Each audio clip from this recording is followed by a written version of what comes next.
thing. Alright.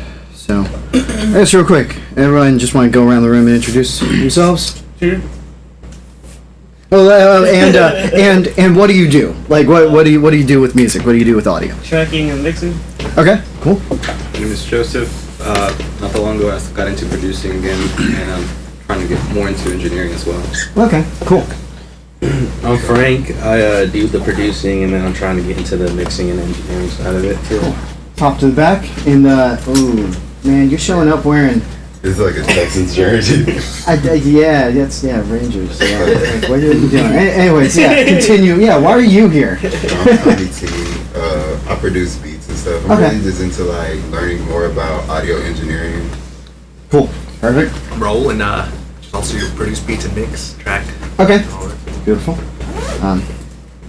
Curse. Record, mix, master, producer. Cool. Trent, music producer. Okay.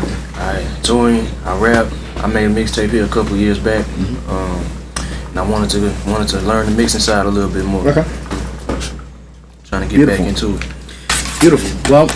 Well, welcome, welcome to Sunday school. All right. So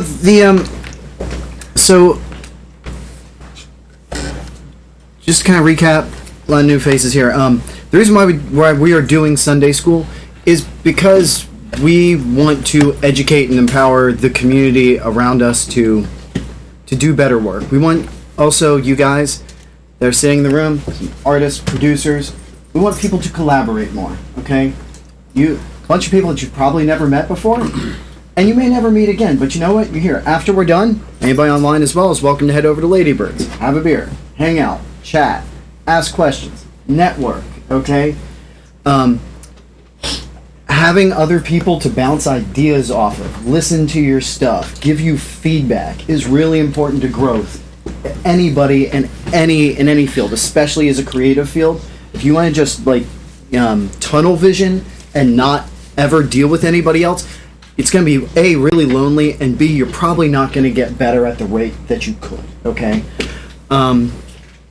The amount of talent and the amount of great music here in Houston that should be out on the national stage but isn't, we believe is a result of people trying to keep all their like talent or their ideas or their skills or education to themselves and not sharing it with each other. It empowers everybody around us, okay? Right. So that's why we want to do these, because we're just kind of sick of it. So we want everybody here to actually work together and, you know, make new bonds, friendships, grow. And hopefully some dope-ass music. Speak on it. You're absolutely right, man. Anyway, so today we're going to be talking, the class supposedly is over like equalization and techniques and stuff like that. Before we can really get into that though, we do have to touch on what is sound? How does sound work? How do we perceive sound when we hear it? If you just go and start gripping and ripping on an EQ without understanding those basic things, you're gonna have a really bad time, and you're going to do more harm to the audio than good. Okay, so understanding why we use EQ is a really important part of that. So to start, what is sound? Actually, let me back up one second. This is interactive. This is not just me talking to you guys. So, like, you guys have questions or stuff like that, like, seriously, speak up, ask, okay? Because otherwise I will literally just ramble for a long time. So we're going to talk about a little bit more of the science and what sound is and what an equalizer actually is for about the first 45 minutes. And we're going to break for 10 minutes, grab some coffee, stretch the legs, then get back in and actually start looking at some practical examples of utilizing EQ and things like that, okay? So anyway, so I posed to the group, what is sound? We all work on audio. What is it? If you could boil it down to one word, what is sound? Vibrations. Vibrations. Yeah. Hell yes. We are effectively in a liquid. The liquid just so happens to be air, okay? Lots of air molecules around us, primarily nitrogen, a little bit of oxygen, some other stuff, okay? When I talk, I am pushing that air out past my vocal cords, which vibrate, pop, pop, pop, hitting the air molecules, which creates this cascade, a wave, like a wave in the ocean that radiates out, except in 360 degrees all around me. That pressure wave comes in, it hits your eardrum, which vibrates. It's a drum, it vibrates. That creates a tiny electrical impulse that goes to your brain, and we hear sound. Okay, it's a vibration. If you're underwater in a pool or the ocean, you can hear sound forever. Okay, sound actually travels very poorly in air because air is not dense. Okay, if you think about if you're in water and you move your arm like this, it makes you tired. In air, you're just like whatever. It's you're literally waving your hand at air. That's a phrase meaning it's nothing. Okay, so sound doesn't travel very well in air, but we evolved to hear sound in air. Okay. Sound also travels really well in, like I said, dense things like water. Also materials like walls, tables, desks. The trunk of somebody's car that's rattling, you know? So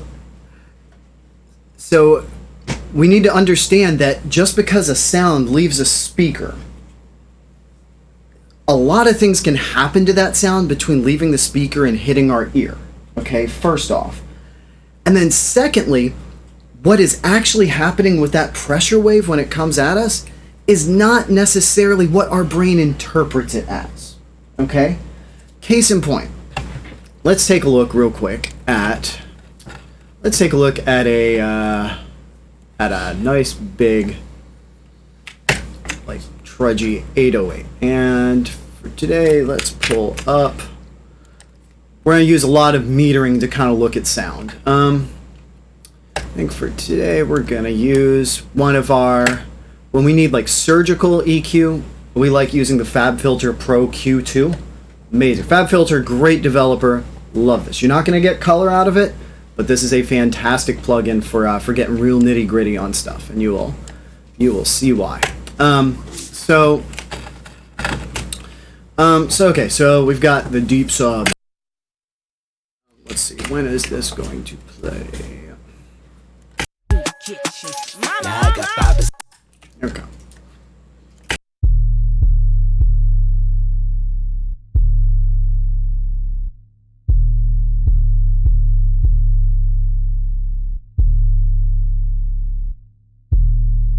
We got peaks, we can hear harmonics, things like that. So if we were, let's say, a dog, that would actually have sounded way louder than it just sounded to us right now. Okay. By comparison, let's go take a look at. So we saw our peaks were hitting about there. Let's go take a look at. Let's see. Let's take a look at some.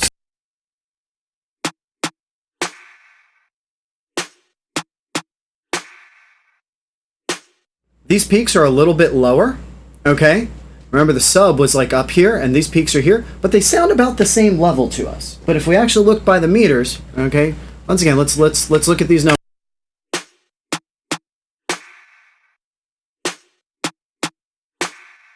Okay, so let's call that -40. Now let's go look at this sub. Let's see how high it is.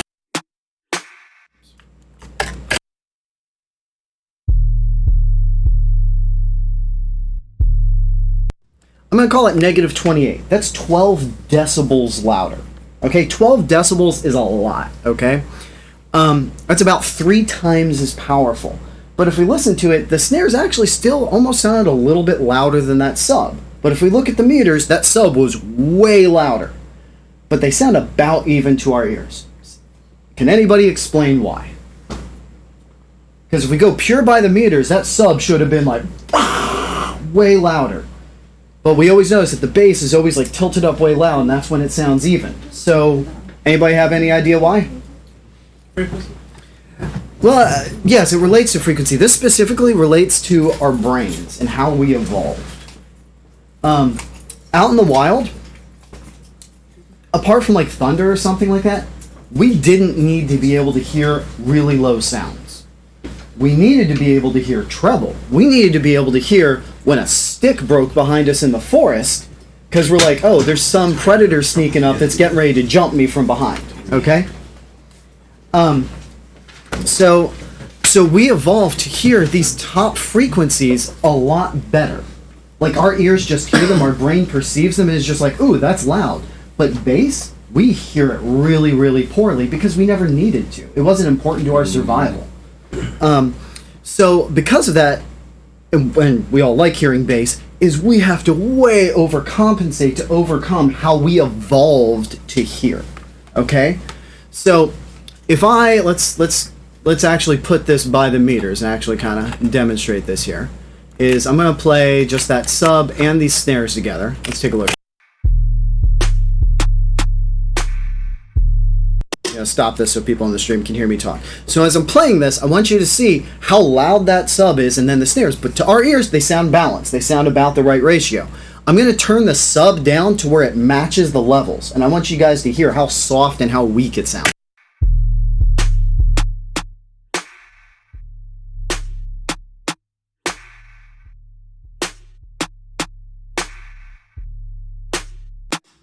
So, yeah, you're like, why would I want to listen to that? By the meters, that's even, right? Okay? Like, you'd be like, oh, I can just mix by the meters. No, you can't. You have to have an understanding of how we hear, what our brain does to a sound. It's almost like if you just put, like, an EQ on your master bus and, like, you just took the bass out, that's what our brain does to all the sound that we hear. Okay? So there's right off the jump, you need to understand that, okay? So, when we're actually, let's see, I think this was up at, what, about -2 or so? Alright, so let's play this.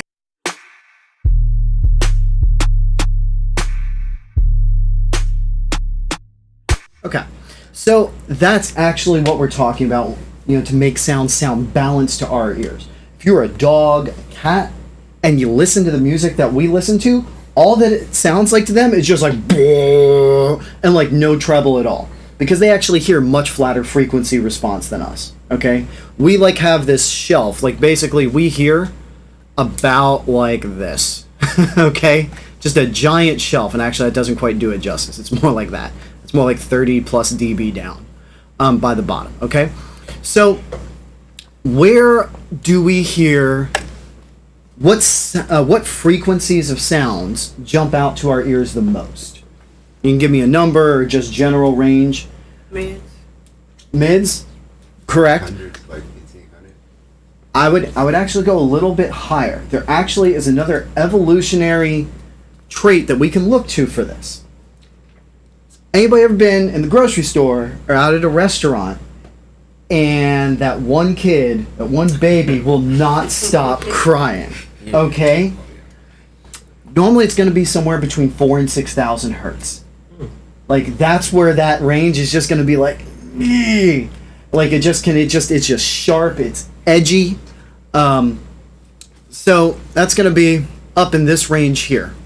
That's where we're going to actually be the most sensitive. That's where we hear the most detail on our sound, okay?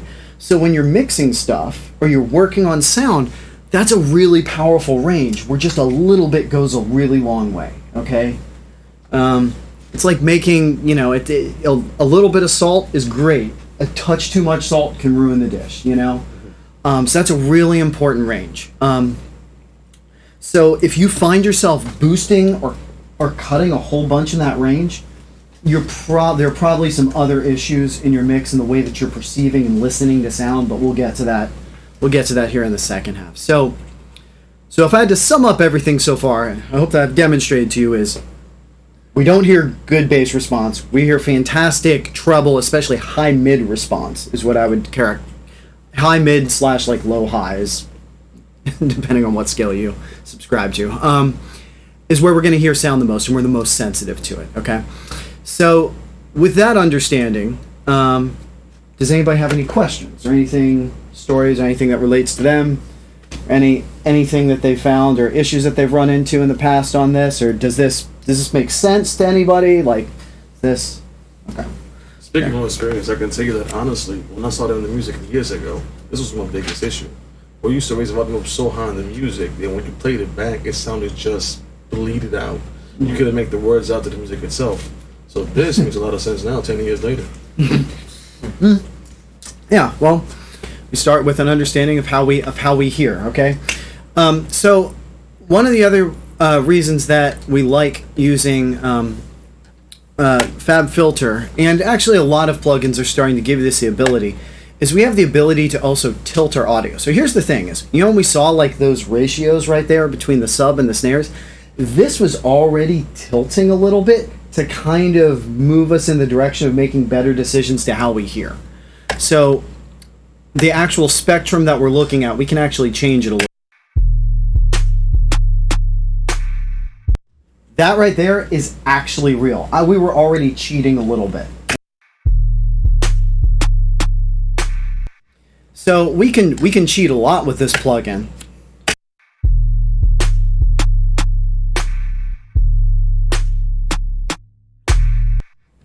So by using this plugin, or on this plugin, I can control how I see the sound, and I can make what I'm seeing relate a little bit more to my ears. Me growing up and learning audio the way I do, all the metering is usually defaults to what we call a 3 decibel per octave roll-off, which is normally going to be starting from 1K. So that means from 1,000 to 2,000 hertz, it's going to drop by 3 decibels. 3 decibels from 2,000 to 4,000, 4,000 to 8,000, 8,000 to 16,000. Okay. Basically, make sure that if you have an option, if you don't, it's probably going to be a 3 decibel. But make sure you look at your metering on the visualizers that you're using and understand what you're seeing, because if it isn't rolled off at all, you may actually be seeing. Okay, and you could make some really terrible decisions if you're not in a great room and you have to kind of use your eyes a little bit. This metering is really important. Okay, so that brings me to the next thing. Is when I just used a word started with an O, octave. Anybody know what an octave is? Like the same notes, just like dang. Different pitch. To whichever degree you play the note at. Yes. Yeah. Let me pull up I'm gonna pull up a handy dandy mini grand. Comes bundled with Pro Tools. Okay. So you're right. There are only so many notes that actually exist. And when you look at a piano, it's just the same note repeating. So this right here is what we call middle C. So bum bum. Now we can go down 1 octave. If you see, it's the same pattern, the same keys around it. So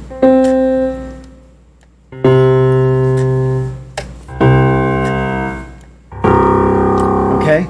Each of those is a C. Each one that I played was 1 octave lower than the previous, okay?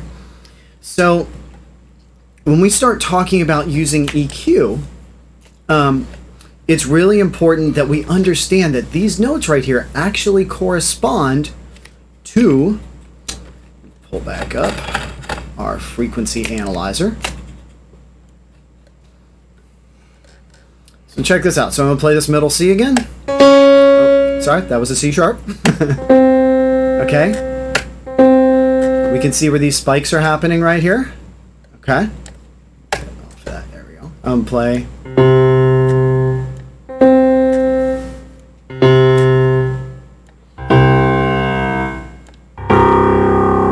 Okay. So we can see the notes actually as I play lower notes and I go down octaves, we actually see those spikes move down. Now, if we notice exactly where those spikes are, we have them right here. If I go down to the next note, you notice that those spikes are actually happening in the exact same spots and they just kind of keep moving down, okay? So what's actually happening is, well, I'm going to switch over to using a very specific note in A, okay? This A right here, this little spike right here, I can tell you for a fact is going to be 440 hertz. So if I take an EQ right here and let's say I put it to 440 and I cut real hard and then we play this, I just changed the sound a whole bunch.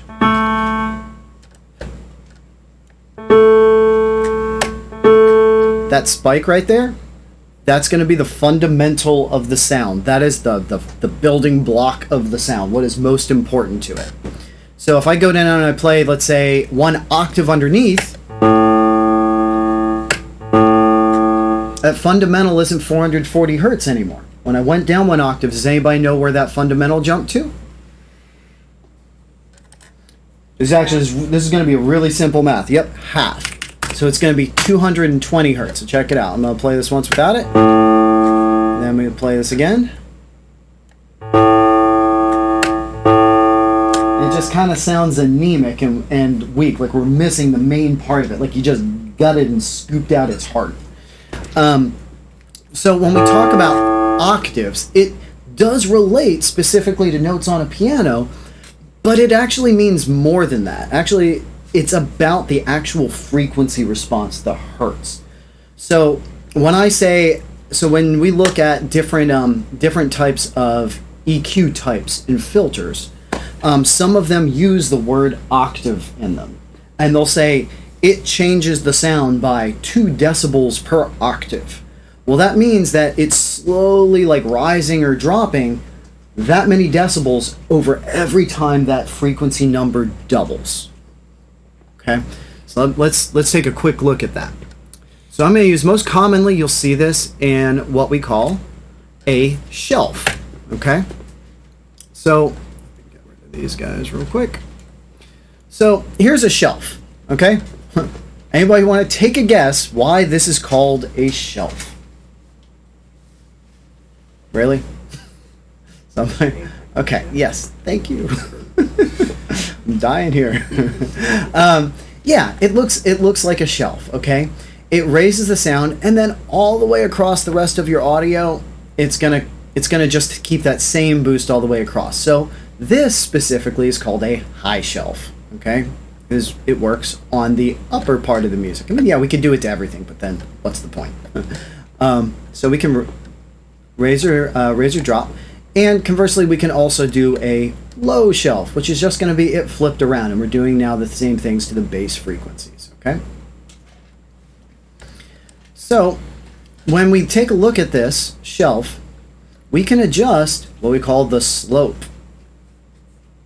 So we can control like how smoothly it comes in and out, or how sharply. And we can even do really weird things like this, put like resonance boosts and peaks in it.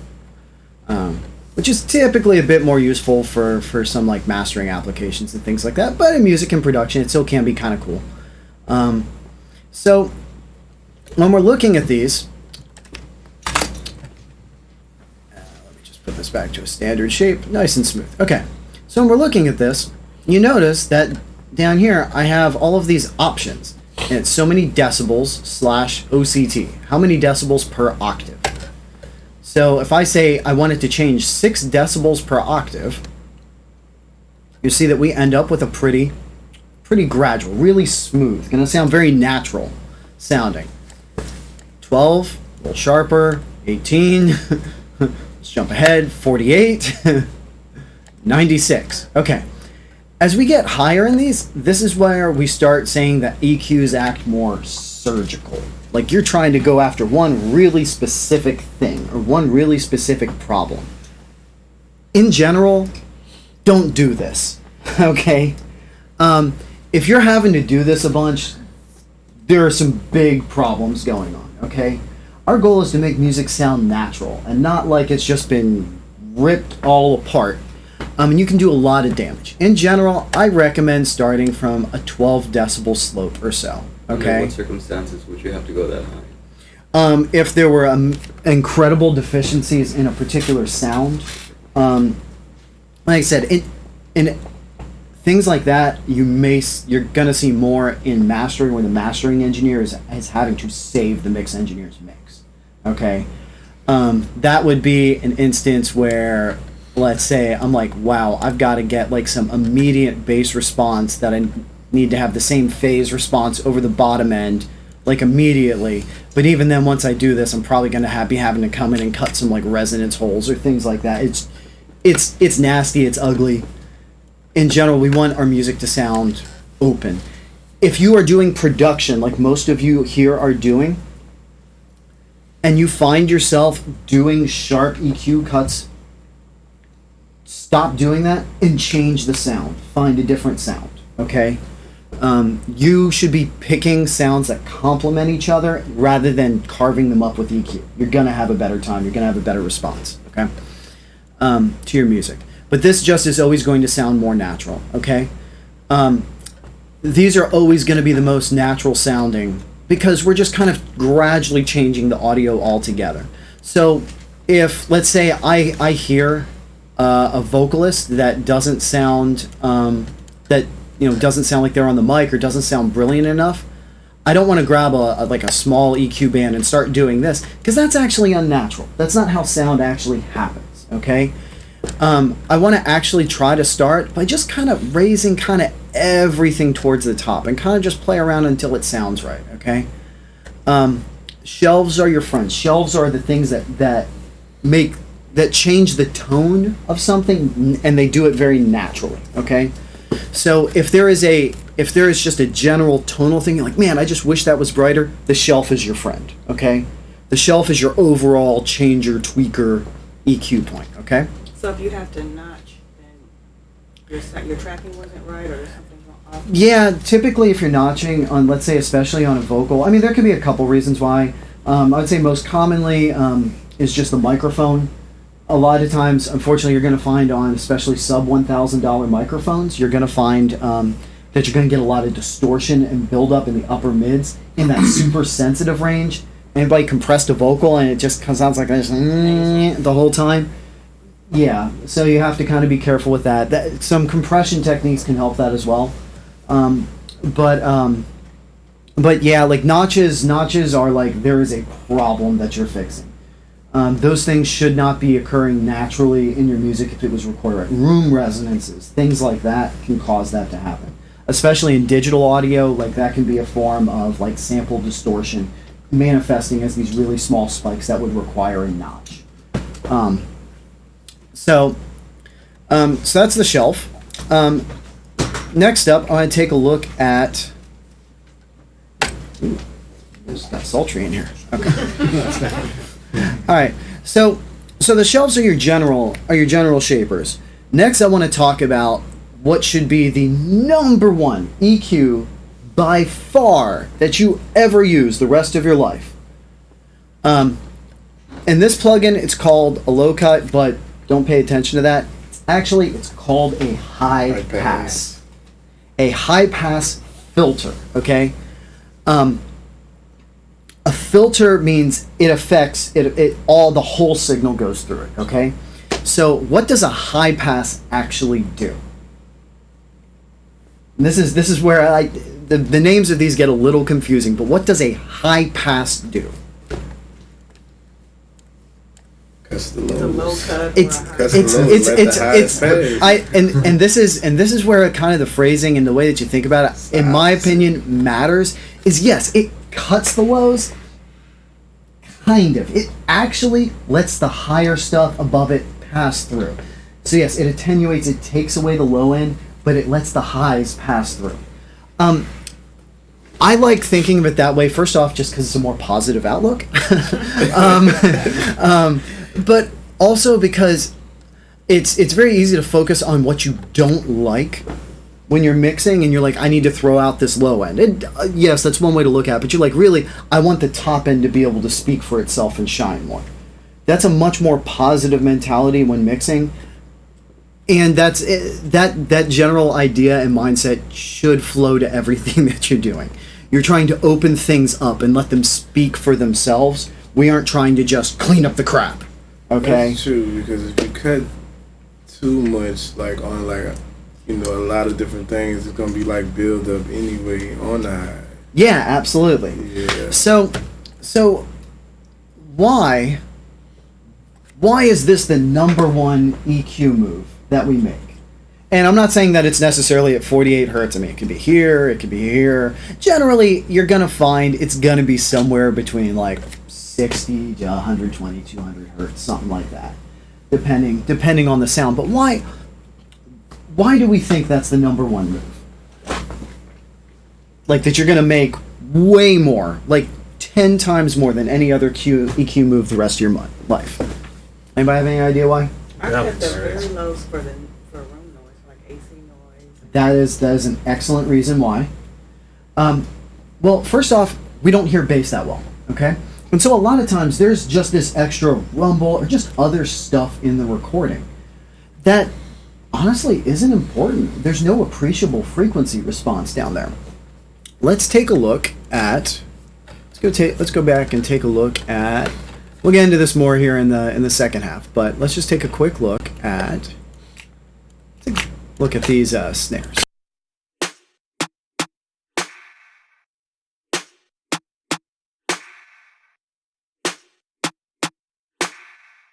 All right, so you notice they just have sound happening here. There's no like sound happening down there at the bottom. Well, let me see if I can juice these. No, let's not do that there. Let's see, this is gonna get a lot louder.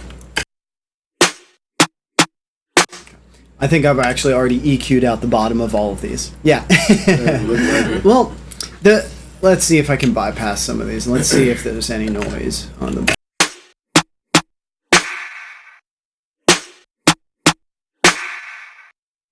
Okay, so you see we have this punch happening down here.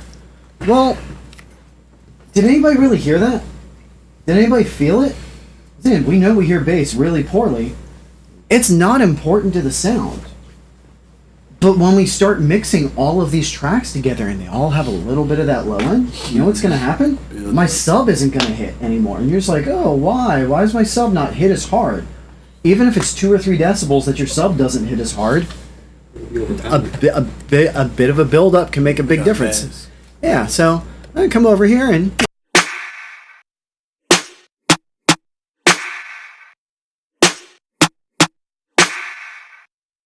Okay, so we heard that. I'm going to take it off. Maybe in this room you can hear a little bit of something, but it's not going to be a lot.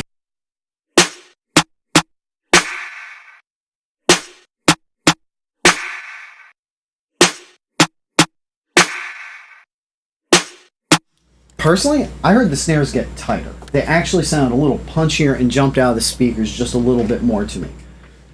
Because I just got rid of the unnecessary sound. I focused the sound on what was important, okay? So that's going to go for just about every instrument that you use. You take a look at it, you take a listen to it, and you just make the decision of, do I need stuff happening down towards the bottom of it? This will save you so much heartache across all your tracks. If I was going to post up a clickbait web ad, I'd be like, this one simple trick can save your mix.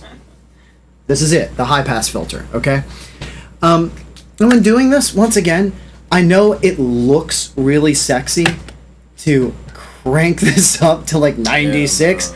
It just, no sound in nature has this, okay? Yeah. It sounds unnatural, it sounds weird. This is surgical. Maybe, once again, I get back to mastering. Maybe at the bottom of the mix, down here at 20 hertz, I'm gonna throw out that like super crazy low end from like 25 to 20 hertz. I'm gonna be honest with you, none of you are probably working in spaces where you can even hear that, or it makes a difference to you, okay?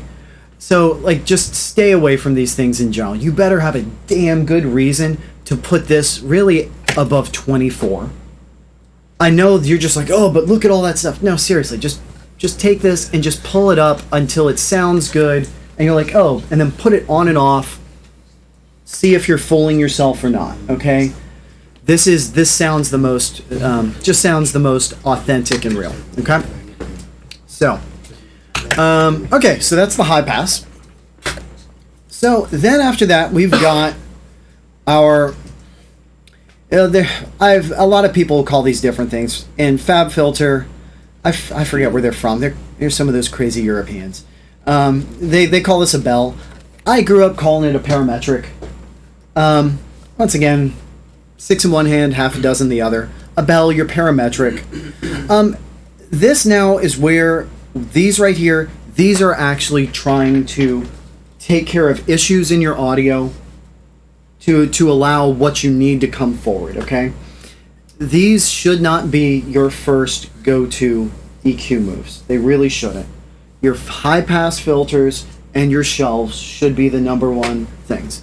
You know the number of times that I look at a vocalist and it's like, you know, and you know, it's all of this stuff, and I'm just like, how about we just high pass up and grab me a shelf and let's just kind of do that. And then maybe I need to cut a little bit of high mid here. And I'm like, oh, okay, there we go. You know, like you need to paint in broad strokes.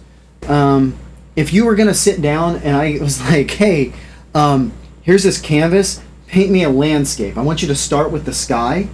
You would grab a big ass brush, put a bunch of blue on it, and start broad stroking the canvas, right? You're not going to grab this tiny little detailed thing and start, okay? That's what grabbing one of those parametric bands is like, okay? Start with your shelves, start with your high pass filters.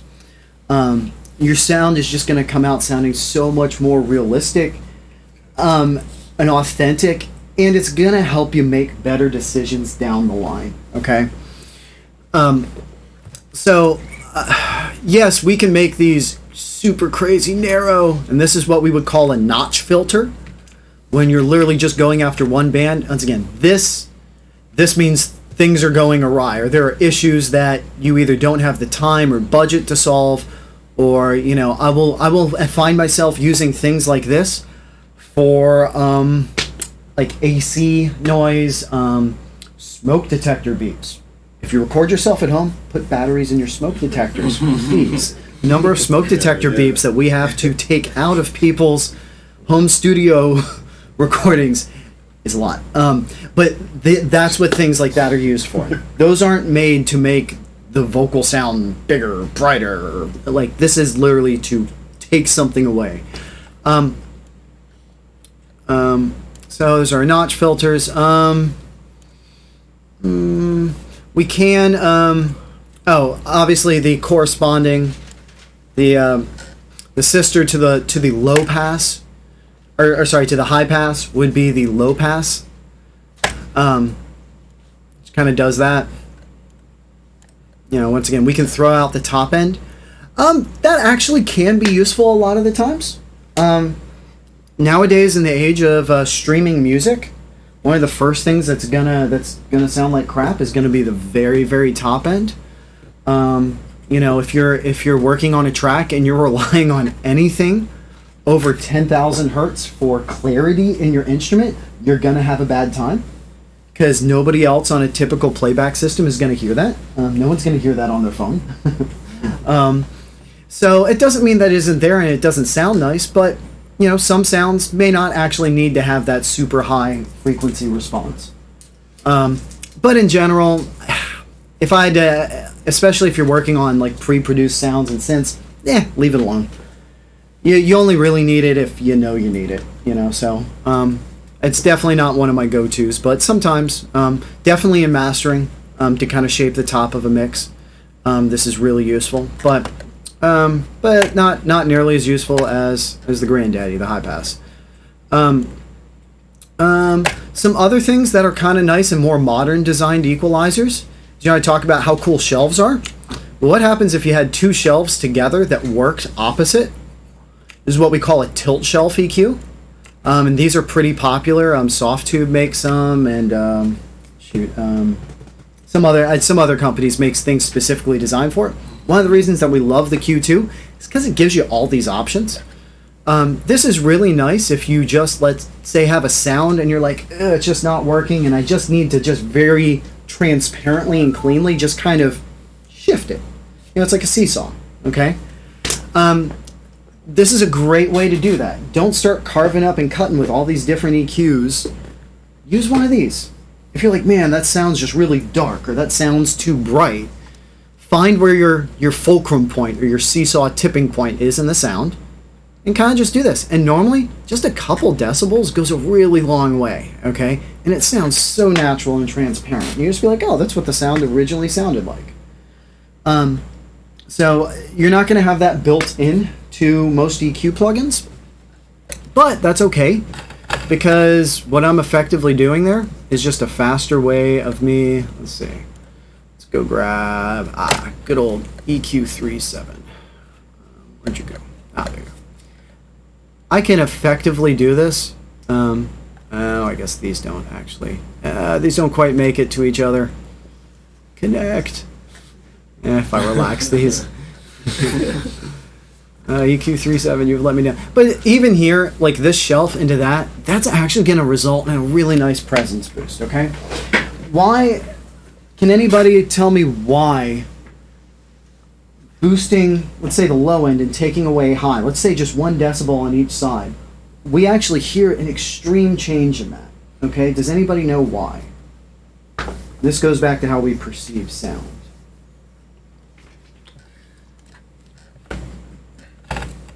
Bueller? All right. Well, let me tell you. So, the way that we hear sound, I like to refer to this concept as like the yin and yang of frequency. Okay, everything has to be in balance. One part on the low affects a part on the high. Everything's connected. The wholeness. It sounds kind of cheesy, but I actually do think of it that way. And if we hear a lot of, let's say, low end in something, and we're like, man, I need more highs. Do I really need more highs, or do I just need less lows? Either move is valid, okay? And this is where the true creativity and art of using EQ can come into, and we're not really going to get into that too much today, but this right here is really powerful because it's all about our perception of the sound. So let's go back to our snares.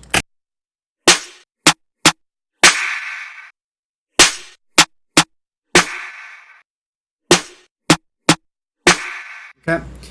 Let me, this is on a 30 decibel scale. I'm going to put this down to a 3 decibel scale. Okay, so like that right, that right there, that's 2.5 decibels each way. Okay, so when you're turning an EQ right now, you're like, 2 dB, you just turn that like it's nothing. You're like, I go 5 or 6 before I hear it, right? So this is 2.5 decibels, okay, and we're centered at 630 hertz. That's our fulcrum point.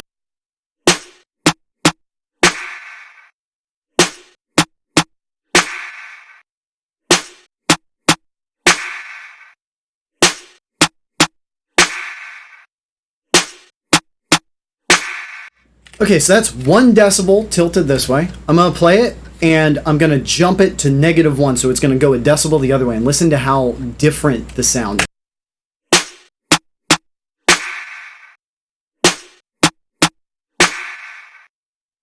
At just 1 decibel, we lost the brilliance and that extra snap in it, and it sounds a little bit dull, but it got a little throatier, okay?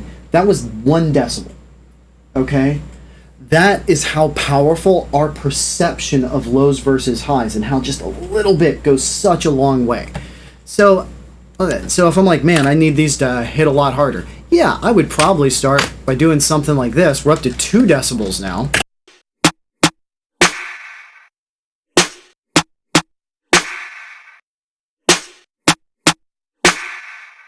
Okay? So once again, just because we're using our eyes right now, that looks like a lot. Here's the scale that we were at previously. That's what I just did to the sound. That tiny change right there. And I bet most people in this room are used to just taking their EQs and just pushing them really hard, okay? So basically just be cognizant of the fact that bass versus treble is yin versus yang. It always must remain in balance. And this is why I go back to shelves being so powerful, because I didn't intrinsically change what those snares were. I just literally shifted them. They're like, oh, I'm going to take the top end, I'm going to steal a little bit from the top end, I'm going to push a little bit over to the low end. I'm going to steal from the low end and put it back to the top end. It didn't really get louder or softer, but I kind of just shoveled it and like kind of push some of the energy over from one side to the other, okay? So when I talk about like holistic EQing and thinking of frequency response in that way, don't think of it as, oh, I'm just throwing this out. Where are you putting it? Because if that was part of the sound, you know, even if, let's say, I'm mixing, you know, this beat and I'm like, I hate the sound of these snares, it doesn't matter because that was what the beat producer made. That's the beat that the artist chose. I need to preserve the integrity of what they brought in. Now maybe I need to shift it so it works better for the track, the artist, the the point of the song.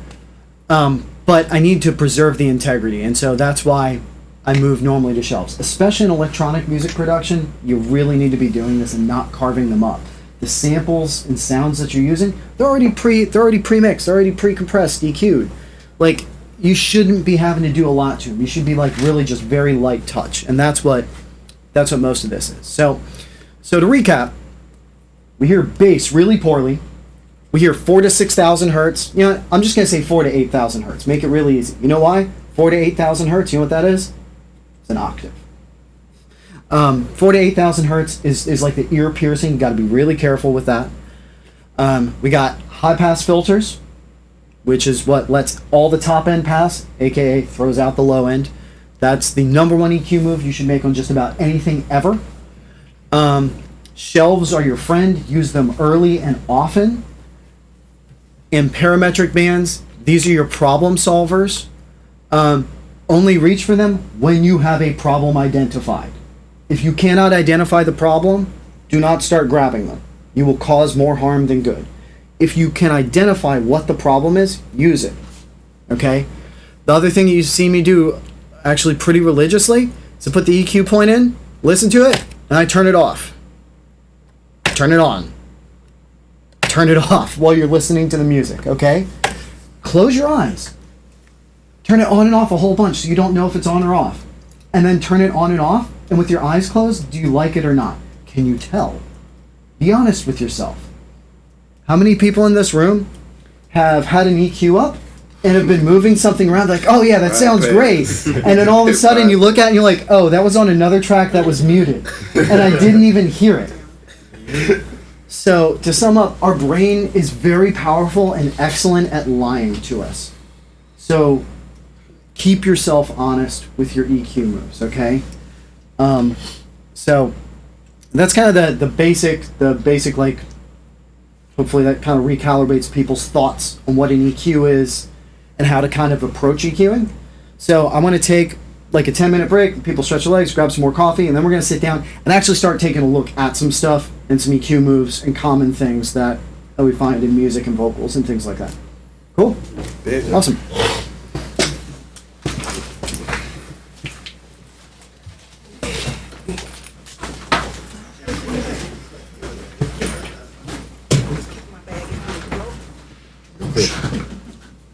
What is your name? I'm not gonna keep calling you table. Garrett. What is it? Garrett, G-A-R-I-N. How you Or the G, how everybody- or the brute force, or brute on the G. Oh, the answer to that? I can't get my down. So I just installed Pro Tools 12. You already have that? I don't know. Because I've always used 10HD. Oh, okay. I guess Chris, like, I can't find almost all my damn plugins. They didn't convert over. I think it's because they're VST2 and not VST3. I have no idea. I had to get someone to help me on my Pro Tools. Oh yeah? Yeah. It's a little too much. Yeah, man, it's kind of wild, bro, but it's all worth it though, because it's, Oh, yeah. Oh, it is, definitely. like, I want to say like in 2010, I was on Cubase. That's like a different style of recording software shit. Yeah. It's That's like the a one night and I've day. never messed with. That's the one that I Yeah, have it never sucks, messed bro. with. Yeah. It sucks. It was hella muddy. Like, it sucks. It's not like Pro Tools, man. And I was like, damn. At that time, I think it was only available on Mac or some type of shit. So I was like, how do I get Pro Tools on Windows if I don't have a fucking Mac? Then I researched it more and then opened it up to all platforms. So. Yeah, I pretty much only got the stock Pro Tools. Oh yeah? Yeah.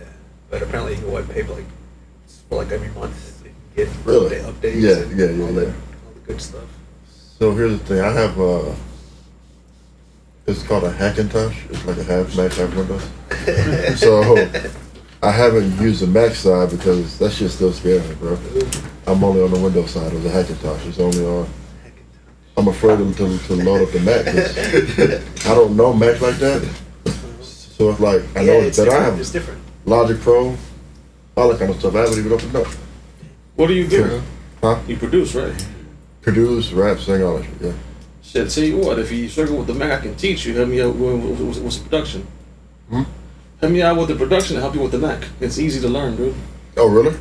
That's real. Because I want to use Logic Pro. I keep on hearing how dope that shit is. The Logic Pro is 10 times easier than this and just as effective. Get the fuck out of here. I'm not kidding. It's so open and shit. Cause like I use Reason and I'm Shit, if you know Reason, I'm you right can do back on Logic FL Pro. Studio. Yeah. That motherfucker is hard, bro. No, that shit. Easy, Reason fuck. is a nightmare. You ain't got no freedom to reason. Fuck Can't it. load I your put own it down though samples. because I was a Fruity Loops guy years and years ago. I'm like, man, this shit sucks. So then I got the Reason, and the drums of Reason is fucking over. It's like the sound in Reason, it like manipulates the stuff already for you. Mm-hmm. The drums are so fucking crisp, but I got back in the FL Studio because they redid a bunch of stuff, and it's a lot of effect driven stuff like that now too. It's just super easy. Which version are you on? I can make a beat in like damn 10 minutes. Then FL Studio, Yeah. What I'm version back you on got, that. Just though? I'm knocking them out, huh? What version you got for FL Studio? Well, I'm on 12, but I like 11 more because you're able to equalize the drums on like a press of a button in 11, and then You they should check stopped out- that in 12, and then I just got 20. It's around Yesterday. Stop. It changed to Me too. 2000 and no. It's called 20. Yeah, It that's just dope. jumped after 12 to 20. Oh. It's like Oh, it's like the iPhone. Yeah. 2018 or some shit like that. Wow. I guess it's in years now. Yeah. So it's not in like the version no more. It's in years now. So Hey, but the it's 20 weird. is dope though, dude. For real? That I haven't even 20 opened it up yet, bro. Dude, I'm just like, I got it should 2 I weeks even ago. try that shit? 'Cause Try it. I promise you won't go back to that. Get the fuck out. It can't be that I much. can't replace Logic. I love Logic. You know what? Though? I need to get into Logic, bro. Look, I Like- put this. FL Studio 20 is comparable to Apple's GarageBand. It's on the same level to it. Yeah, I'm like that, man. It's not like that. GarageBand is actually a pretty good system if you know everything how it all works. Though, GarageBand is just a light version of Logic. Really? Yeah, I swear I to can say God. that, but Yeah, but No, but light How you version. The only move, thing that Yeah. I've seen guys like that are beast on Reason. Like, Yeah. it's different methods to different methods. Yeah. Exactly. It's all about Way to the approach and stuff. yeah. It's just, I'm going to them all. It's like it just depends on how you I look at it. Really, I tell people all the time, don't slouch on FL Studio. I know the stigma. Man, fucking all the big producers to this day are back on FL Studio Everybody just because of how open that shit is. Everyone's like, oh my god, that's so no man. Trust me, that shit change. It's all about your plugins, bro. Yeah. I got like 8 terabytes of plugins Jesus and Christ. samples and loops. I learned how to sampling is fucking easy as shit. Oh my god, man! I'm gonna let you hear some stuff, but that's all I do every day, all night. They had a plugin in Fruit Loops called something like it's like it helps you skip and stuff. I like that plugin. That was the one plugin I loved in What's it Fruit called? Loops. I forget Not what gross beat, huh? Gross Beat. Yeah, hell yeah. See? That was the one plugin that made me want That to go damn back. halftime and It was gross so beat, bro. simple. That fucking shit That's was what I hate like. about Logic. Yeah, If you Logic get doesn't gross have beat, that. Oh my You god. know, Say you what? kind of got to Logic get. doesn't get gross. There has to be a way you could You probably. could probably- I can promise Hack you it. one simple reason, dude. I work for Apple. I'm telling you, it does. Get the fuck out of here. Yeah, you can hack it for sure. I've seen Yeah, people you with probably it, can but hack it, but I'm not trying You to don't gotta hack it at all. No, hack You my don't- shit. I don't give a fuck. You don't have to. I'm a oh shit, this is all on stream. All you gotta do is I have a cousin who it's a program called Crossover, right? What it does, it takes What's told Windows about programs and plugins and makes them compatible to the Mac. Oh, that's like that Yeah. white Oh, box word? stuff. I need you to teach me that, I've heard please. that. Huh? Yeah. Please teach me that shit, because Dude, I want FL Studio. FL the Studio Mac, too. is made for the Mac already. Really? Yeah. It starts from FL Studio 12 and higher. I got it on 20 right there, dude. I'm telling you. Oh man, see, that's how come I haven't even opened up the Mac, because I'm so married to FL Studio still. No, I'm just like, I ain't gonna go to the Mac. I'm gonna lose all this shit. So no, you won't. Trust me. Everything's compatible. All the plugins, all the previous recordings. we definitely all have to link everything. up, like straight up. Even the like, ASAP. packs. It's all The compatible. packs, everything. Yeah. You just gotta have Mac version 10.10 or higher. That's it. Yeah, dude. didn't know that you get FL on Mac. Because I built that PC. I built it last year. It's a Hackintosh. I think it is a 10 point. If you build a Hackintosh, just make sure that as long as it's able to connect to the server through to the App Store, you're good. If you ain't got the whole iMessage software, it's no big deal. But if you can't get the App Store on Hackintosh, everybody won't work on it. You use the same server connection. Huh. It's bittersweet for each one. Really? They have their little, you know. Yeah, but I mean, if you just get a regular Mac on, trust me, you get $200, buy you a cheap Mac. You can build it yourself again, just upgrade it, which is the same thing as new. I can promise you that. Huh. Yeah, dude, I'm a tech guy, so that's what I do, you know? The same here. Oh my gosh. It's just, I don't do Mac tech. I do all Windows shit. So, that's crazy. Windows to me was the best thing ever because that's all that I knew. Once I got into the Apple side, before I joined the company, night to day, man. Night to day. It's easy to use. It's simple, stupid, really. The only way you can fuck up a Mac up is if you're a dumbass and you just doing shit that shouldn't be doing in the first place. That's all I can tell you. Yeah. But I mean, if you just go to the way it's designed to be used, which is really natural, you won't go back to Windows that much. Unless you really have to, like Reason, for example. Yeah. Reason is one of them programs you cannot get a Mac, even if you cross-forward hack it or whatever. It just I won't had work. Reason 5 on my Mac. Like Yeah, years how ago. the hell I had did you get that on propeller there? head. I had propeller head. Yeah. back in the day. Oh, so it's No, really you got like propeller that. head. That's different. I mean, Reason, yeah. this is the old school Reason, like the original before it got bought out by propeller head. Yeah, that's the reason I had propeller head. Yeah, that's the version I had. I don't remember. It was so long ago. This is my first time Shit, producing. you figured that let me know you that shit. What's up, man? You alright, bro? Because I done been around. I done had Reason. I done even done Cubase. Yo, Cubase wasn't too bad though. Actually. Oh, man. Shit, I That heard was you man. That was crazy. It's gotta be charged. To Hopefully. this day, I Nope. still have it. Anybody using Reaper? I was gonna do my. I've heard about it. Reaper's the one that started free. I think there's a paid license for it now, but it was like all open sourced and Kind of bent. Shit, I can beat you. The one I used to use was called Gold Wave. Yeah, it's a Gold Wave? Gold Wave, heard that shit? actually I kind of feel like it. I Gold did. Wave was like one of the. It was like pre-Audacity levels. Like, Oh, way wow. Yeah, man, but I mean, I started using Acid Music. Acid Pro. No, it wasn't Pro. It was Acid Music. There was no Pro yet. That was back in 1997. oh damn it, man. That was the first. Man, you tell me I was on You ain't telling your age. Oh yeah, Like I'm 36, bro. 3 or something. Wasn't this for like the first I was on a dog? hella over. 1997, I was 5. Yeah, I like the Jesus. That's way better, man. That shit fucking. It was just old dog. So Man. Like my first laptop was literally a MacBook. I never had a Windows in my life. Oh yeah. Really? Yeah. Dude, I had the old school E machines, the ones you built from Walmart for like $20. You know the old school ones that broke down in 20 seconds. That was my first shit I had. Be like this sometimes. So finally got the damn Pro Tools 12 HD. Oh yeah. Finally up, Pro Tools. Okay. Yeah, man. Yeah. Welcome. So how do I transfer my plugins to open up a new damn 12? Because It depends on. I think I have to have a VST3, huh?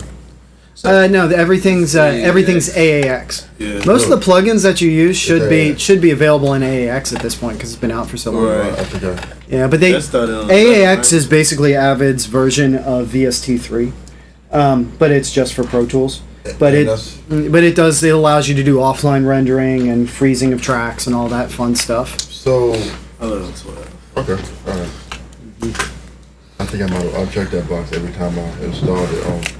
Oh yeah, the AAX plugins. Yeah, that's what you need in Pro Tools. No more RTOS because RTOS was real time audio suite. I've Only worked real time. Every time I've unchecked that box, and I have to go and install every one again. Yeah, you need That AAX. sounds amazing, bro. That's waves. I have to install that whole thing. You know what? That's how Waves you. is so big, bro. That's how you. That's how you learn. You know, you gotta make mistakes to get better. Yeah, you man. know. Absolutely. Alright, so I'm just gonna basically blow out this whole mix here. Damn it. Say, bro, when you live stream, it's gonna stay on the YouTube channel. Okay. Yeah, it'll. 'Cause I'm gonna go back We'll and have watch it. it. Yeah, we'll have it. Waves anymore. We'll have this up and live in the near Near future. Go home. I think we It's live trimmed now? some of the I new was stuff. homework. Yeah. Yeah, go home, do some Like, homework. record our whole conversation. Yep. Everything. Yeah. That's why I said Like my mama gonna see this. As long as you're with I want your to names, see you it. know, get You live. Yeah. You live to the world. Right. Who's talking about having a hack computer? I would say I have a cousin who has the hacking job. I don't know who that is, though.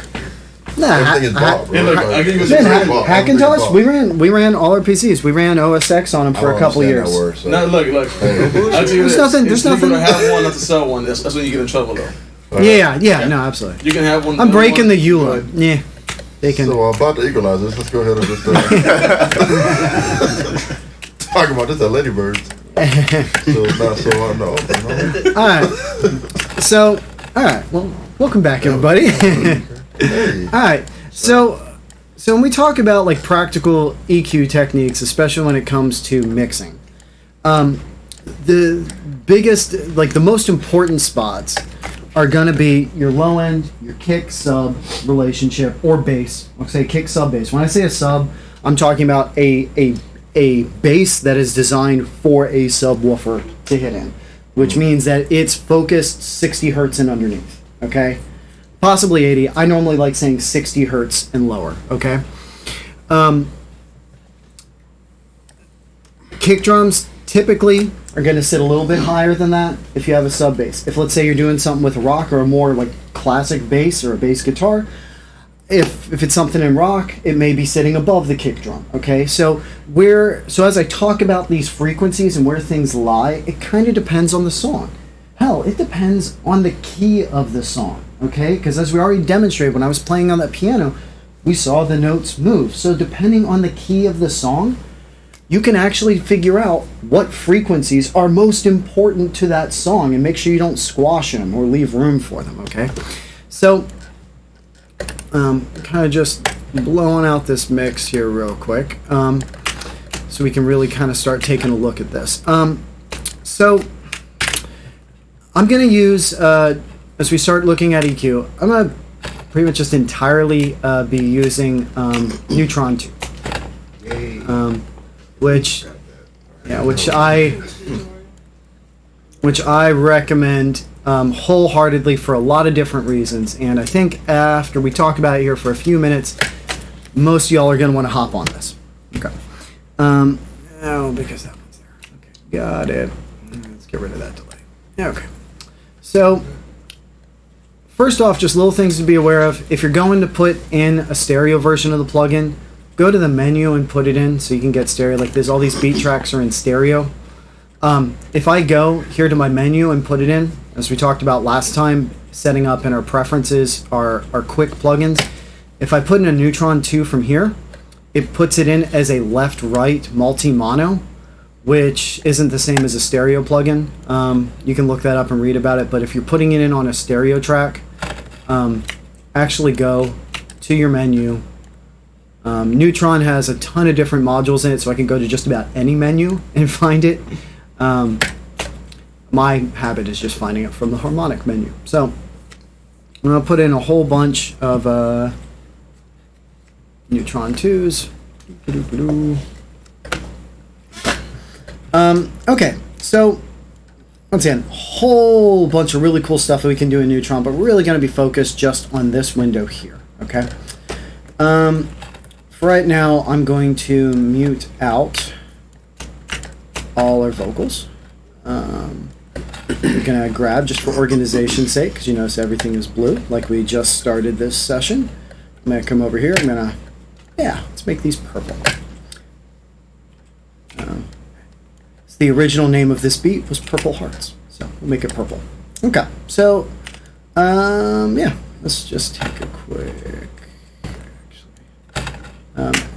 Actually, I know we're not specifically talking about this, but the one thing I'm going to do is I'm going to make sure that I have create a group. I'm going to highlight all my tracks here in Pro Tools. I'm going to hit Control-G, pulls up a Create Group menu. I'm going to type in Beat, Globals, and I'm going to make sure that basically none of this is checked. And what that allowed me to do is it created a group for the beat, so I can just quickly modify the entire beat as if it was a 2-track, the original stereo thing. It also is going to allow me to do something that you can do now in Pro Tools 12 back there, is I can put in what is called a VCA master, and this channel right here, no audio goes through.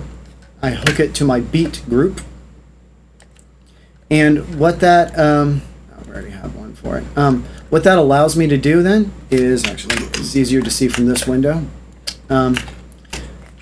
is that this VCA right here controls the entire volume of my tracked out beat. Okay, but that's without me having to put it into a bus or something like that. We can talk, if anyone has questions on stuff like that, we can talk about that later, but I just kind of want to get to talking about EQ. But this is just going to allow me to real quick. So, all right, so let's just kind of take a listen real quick through here to this beat. So this is basically how the beat... I've been killing bitches with the distance. They been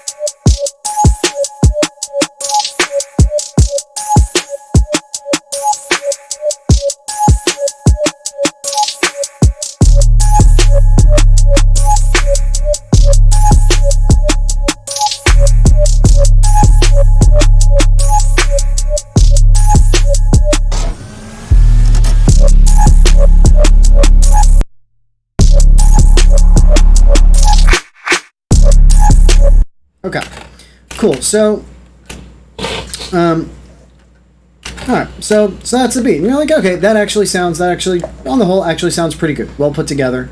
But there's definitely some clashing going on in the low end of it. Some of the resonance peaks, some of the things I heard on like the bell trees and stuff like that, a little harsh. Going to get in the way of some of our S's, things like that. So whenever you pull something up, the first thing you need to do is just listen to it. And just kind of, you can use your eyes and visualize it, but just listen to it. What do you think? What do you feel? What do you hear? Okay? Like that your initial impression of something is rarely ever wrong. Okay? So trust it. Go with it. If you need to, write notes so that you don't second guess yourself later. Okay? So let's open up our Neutron here and let's just kind of take a look at this initial sub bass. So we have two different types of bass in this song. We have our actual 808 that's like hitting down in the bottom, and then we have this kind of resonant bass. It still has a lot of sub in it, but actually has a lot more overtone in it. So we have our sub, we got that thing, and then we got this one's a little bit more resonant, a little bit more overtone. This one is supposed to have a little bit more impact. It sounds like it's been a little over compressed and limited, but we might be able to find a little bit more life in it actually by using EQ without necessarily reaching for compressors or transient enhancers or any of that crazy cool stuff. So first thing I'm going to do when using Neutron is I'm going to actually mess with what I'm seeing. Okay, so right now, as we're all used to seeing things, this is happening in real time. Okay, so my real-time analyzer, the thing that's showing me the frequencies. You're like, cool. I mean, this is like a nice resonant thing, so it kind of holds there. But what it's showing me isn't really what I'm hearing, okay?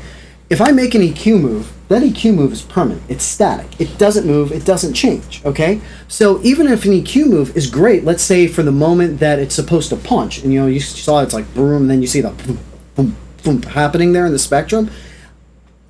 I have two different kind of sounds going on, and my EQ move might work great for one part of the sound and not the other. So don't use EQ when you're if you're going to use visuals to help identify it. Don't use it when it's moving crazy fast. What I'm going to do is I'm going to go into my right-clicked and went to Spectrum Options. And it pulls up my metering menu here. You can also get here from going up to the settings. I'm gonna, let's see, RMS. All right, right here on average time. Right now it's on real time, it's showing me just what it's doing. I'm gonna put this, depending on what it is, I'm gonna put this anywhere from 3 to 10 seconds, okay? Right now, let's just kind of shoot right down the middle. Let's say 5 seconds. It's gonna average the sound over 5 seconds, okay?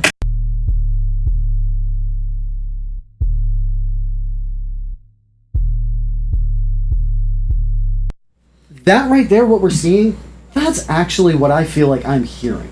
Because you see the main two like spikes. You have the fundamental down at the bottom. You have the sub overtone, and then we like the little hit from the 808. You kind of just it's like barely there in the middle. I feel like that's what's actually going on.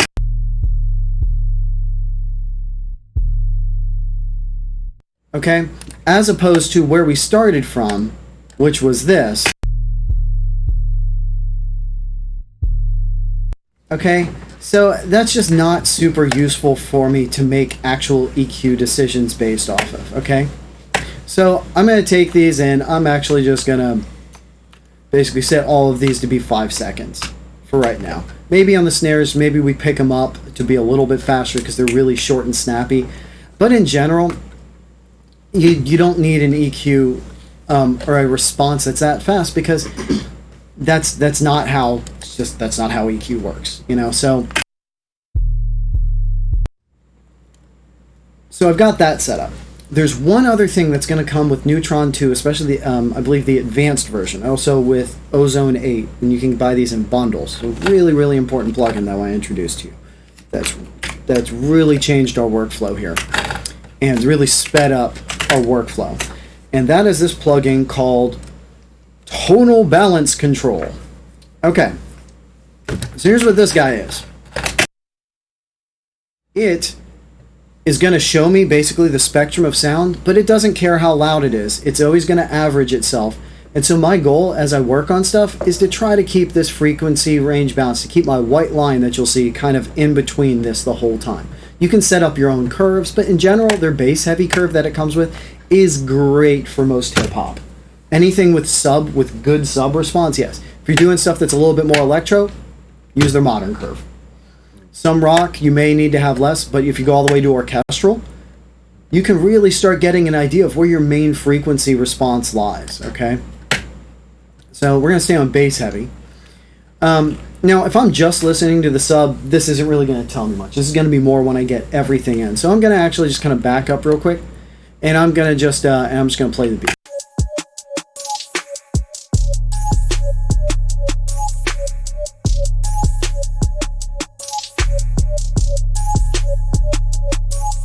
Okay, so we're seeing a couple things. And first off, we're hearing that we have a big hole in the mids, and actually, or in our low mids. That's going to be a pretty good thing because we need to put a vocal there. Right. Yeah, we need to put a vocal there.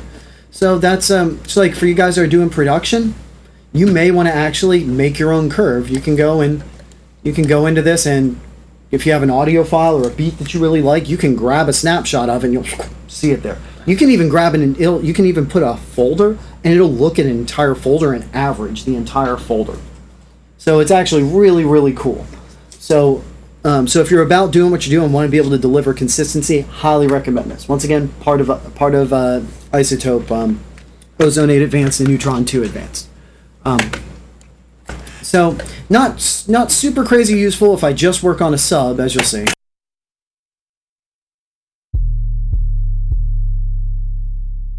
Because it's looking at things, once again, with the whole like yin-yang idea. Okay, so the bottom is totally out of balance with the top, so of course it's just like, oh, you got so much bass. Well, yeah, it's because there's nothing to balance it with.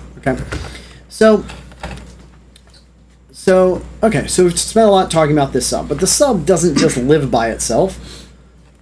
You know, we've also got a kick drum here. Okay, and this is where EQ really becomes important. So let's take a look at this kick drum.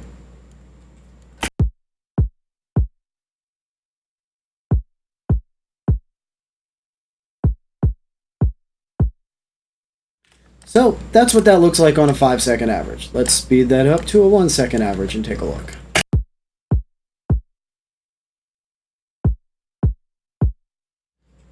Actually pretty consistent. So as I'm looking at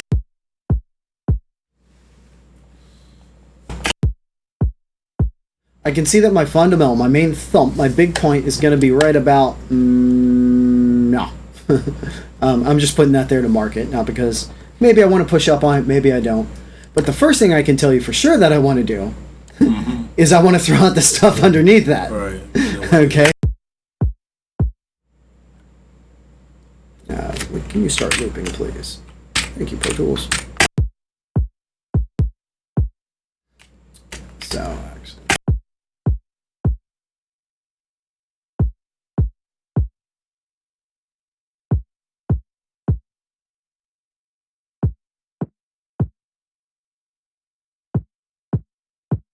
So, part of the reason that I do that is that also helps me identify what parts of the sound I really want to hear more of.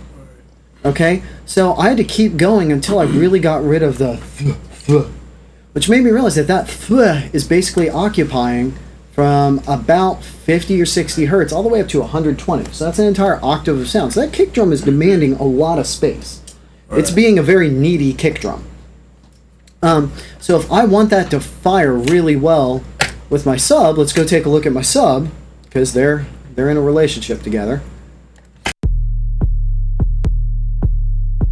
So at the very least, in the construction of this, we can see that the sub at least has a bit of a hole, kind of where that.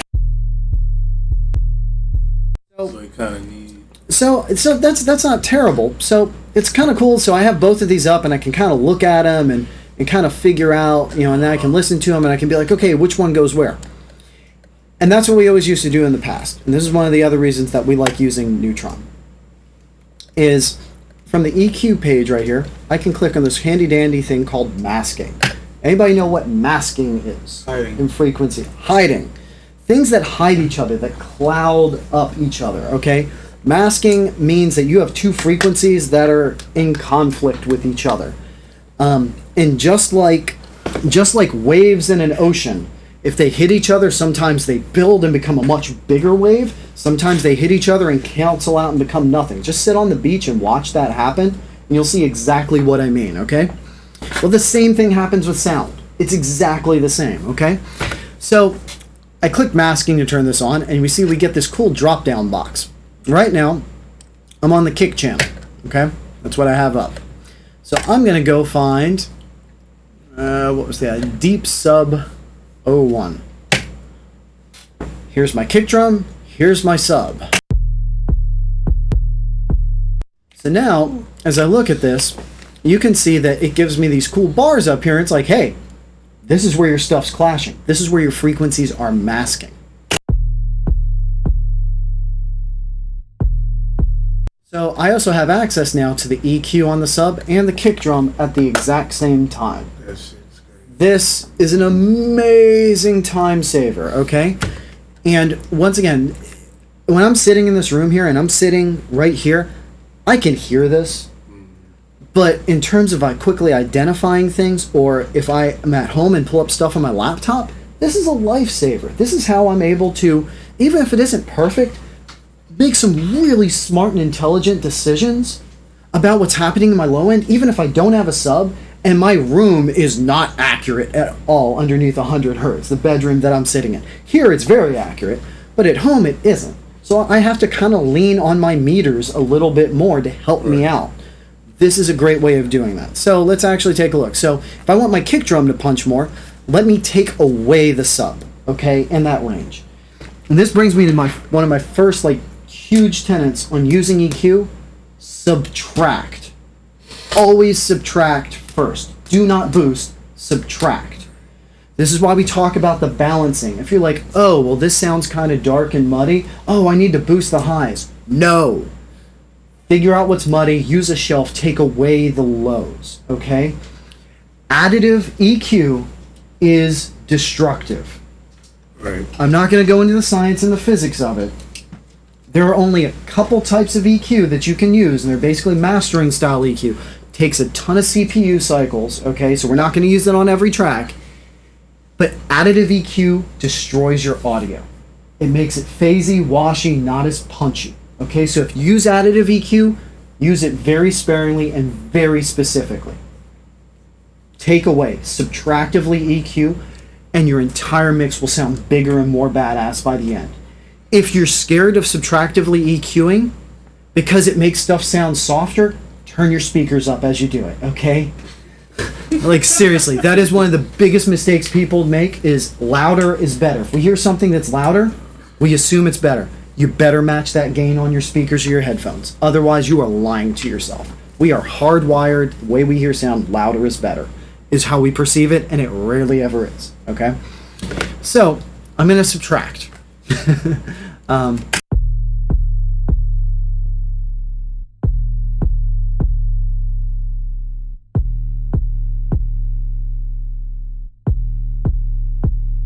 So, we're actually hearing a little bit more thump, thump, thump. We're hearing a little bit more of the low end of the kick drum actually thump there.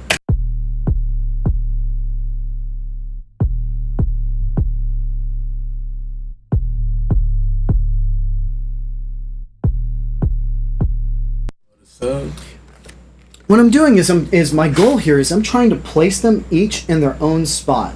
Right now, like when I'm mixing and I'm thinking about these sounds, is I'm trying to take all of these and I'm trying to make them go like this. Because by the end of this track, we gotta slam this with compressors and limiters and make this just loud, as loud and hit as hard as possible. If they're like this, that's distortion. It can't get loud. They have to be set up like this. And even if I'm not cranking it all the way, they have to be like this. So when I do make it all out and push it all together, it fits.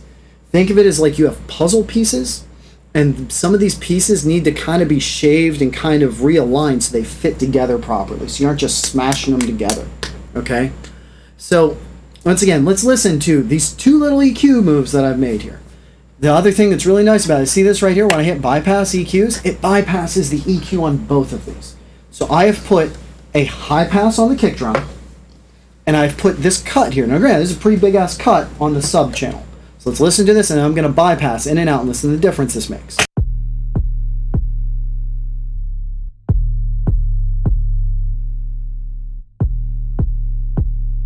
Okay, do you hear how much better defined they are? Now here's the thing, is it was louder before I bypassed it. So at first there's like, oh, that was louder. Listen for definition. Can I hear more of the kick drum? If each of these was a vocalist, can I hear them better? Okay? I can hear each of their voices cutting through the mix more. So now the thing, now maybe I did that, and I'm like, okay, cool. I took away a lot of that, so the kick drum kind of rang out, and I want to have a little bit more of that bass come back. Maybe now here's a place where maybe I'll subtractively EQ the kick drum for, let's say, the overtone of that sub. Or maybe I will push up on the overtone of the sub a little bit.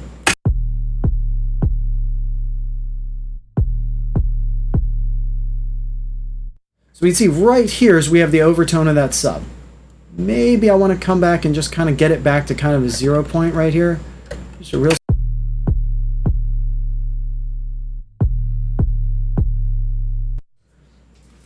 It's starting to conflict with the kick drum a little bit. This is kind of where you have to kind of, you know, it's always going to be a fight and a struggle of what you're trying to achieve, okay?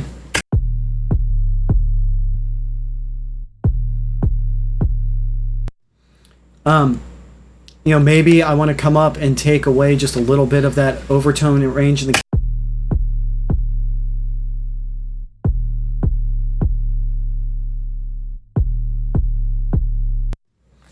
Maybe that's a good trade-off. They kind of sound like they're both sitting kind of... They have about the same tone to them now.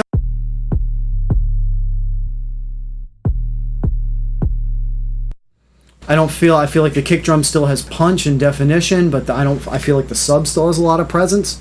So maybe I'll go with that. It also kind of depends on how punchy I want the track to be. What does the song need? Does it need to be super aggressive? Should it be more focused on the sub or the kick drum? This is where you get into kind of the creativity of using EQ. Right now, I'm focused on the just make it translate, make it sound just kind of what I believe the original intention was of the track, okay? And kind of bring that to life. So that's where you can kind of start using your own opinion. So now that we kind of have that working, now I need to go take a look at the kick drum relationship with the other bass that comes in here during the verse.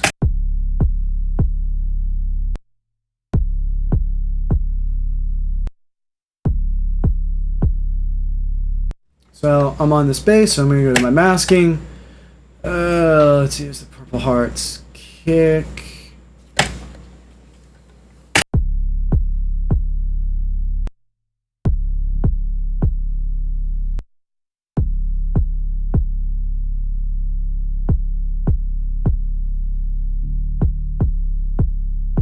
Okay, so we heard something kind of interesting happening in the bass right there. Is we heard that when it's just doing the dome, boom, that EQ point works. But when it changes notes, don't expect your EQ to work. Because remember, when we change notes, the whole frequency response goes up or down. That sounds good, but right here we have dome. It goes up. So let's see what happens to the frequency response.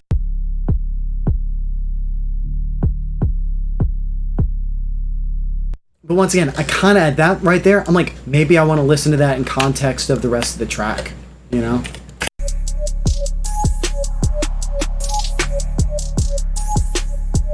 I like it, except I lost a little bit of presence on this kick drum right here. Okay? Like I heard the kick drum happening really well everywhere else, but I kind of lost just a little bit of the top end of that kick drum. So, and I don't want my kick drum to ever move in the mix. I don't ever want it to drop to the back. So I'm going to just engage. Kick these out super hot. Just going to engage a safety limiter. Nuke.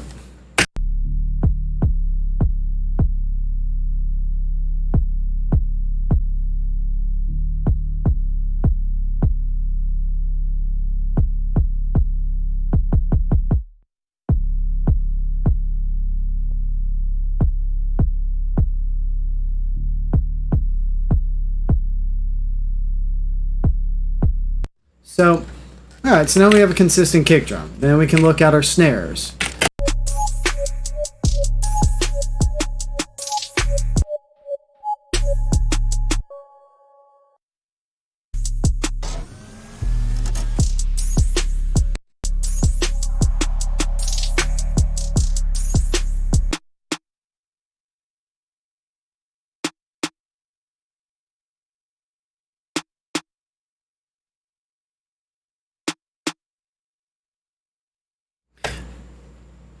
So on this snare, I've got an interesting kind of decision to make on the bottom of it. Is if you see, we have what I would consider probably the main thump, and then there's this like this extra thing underneath it. If you watch this,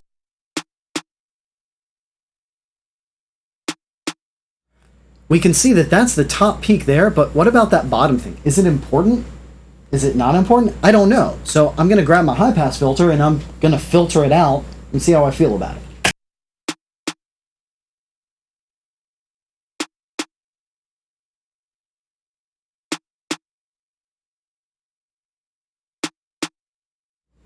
Yeah, I kind of think it added a little bit of weight and heft to the bottom of the sound. Okay, let's hear that with some. Okay, so we have a brighter snare, and then this snare is supposed to be darker. So yeah, we definitely need that throatier, that bottom part of it, because we want ta ta ta ta. Right. We want to make sure that we preserve what was the original intent.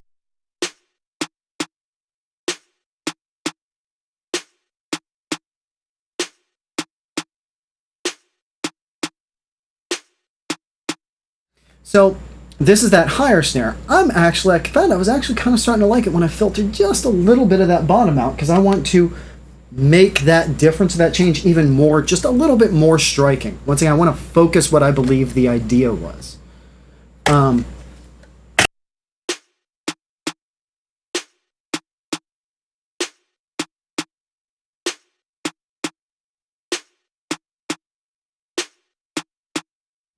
I can also come up to make the snare a little darker. I can take a little bit of its stick or its bite out, which is normally going to be around 5K in a typical snare.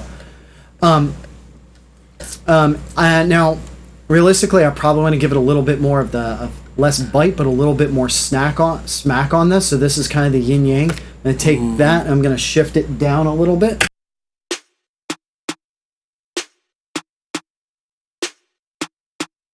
There's just a little bit more of a barky sound from it, so they're just a little bit more different from each other.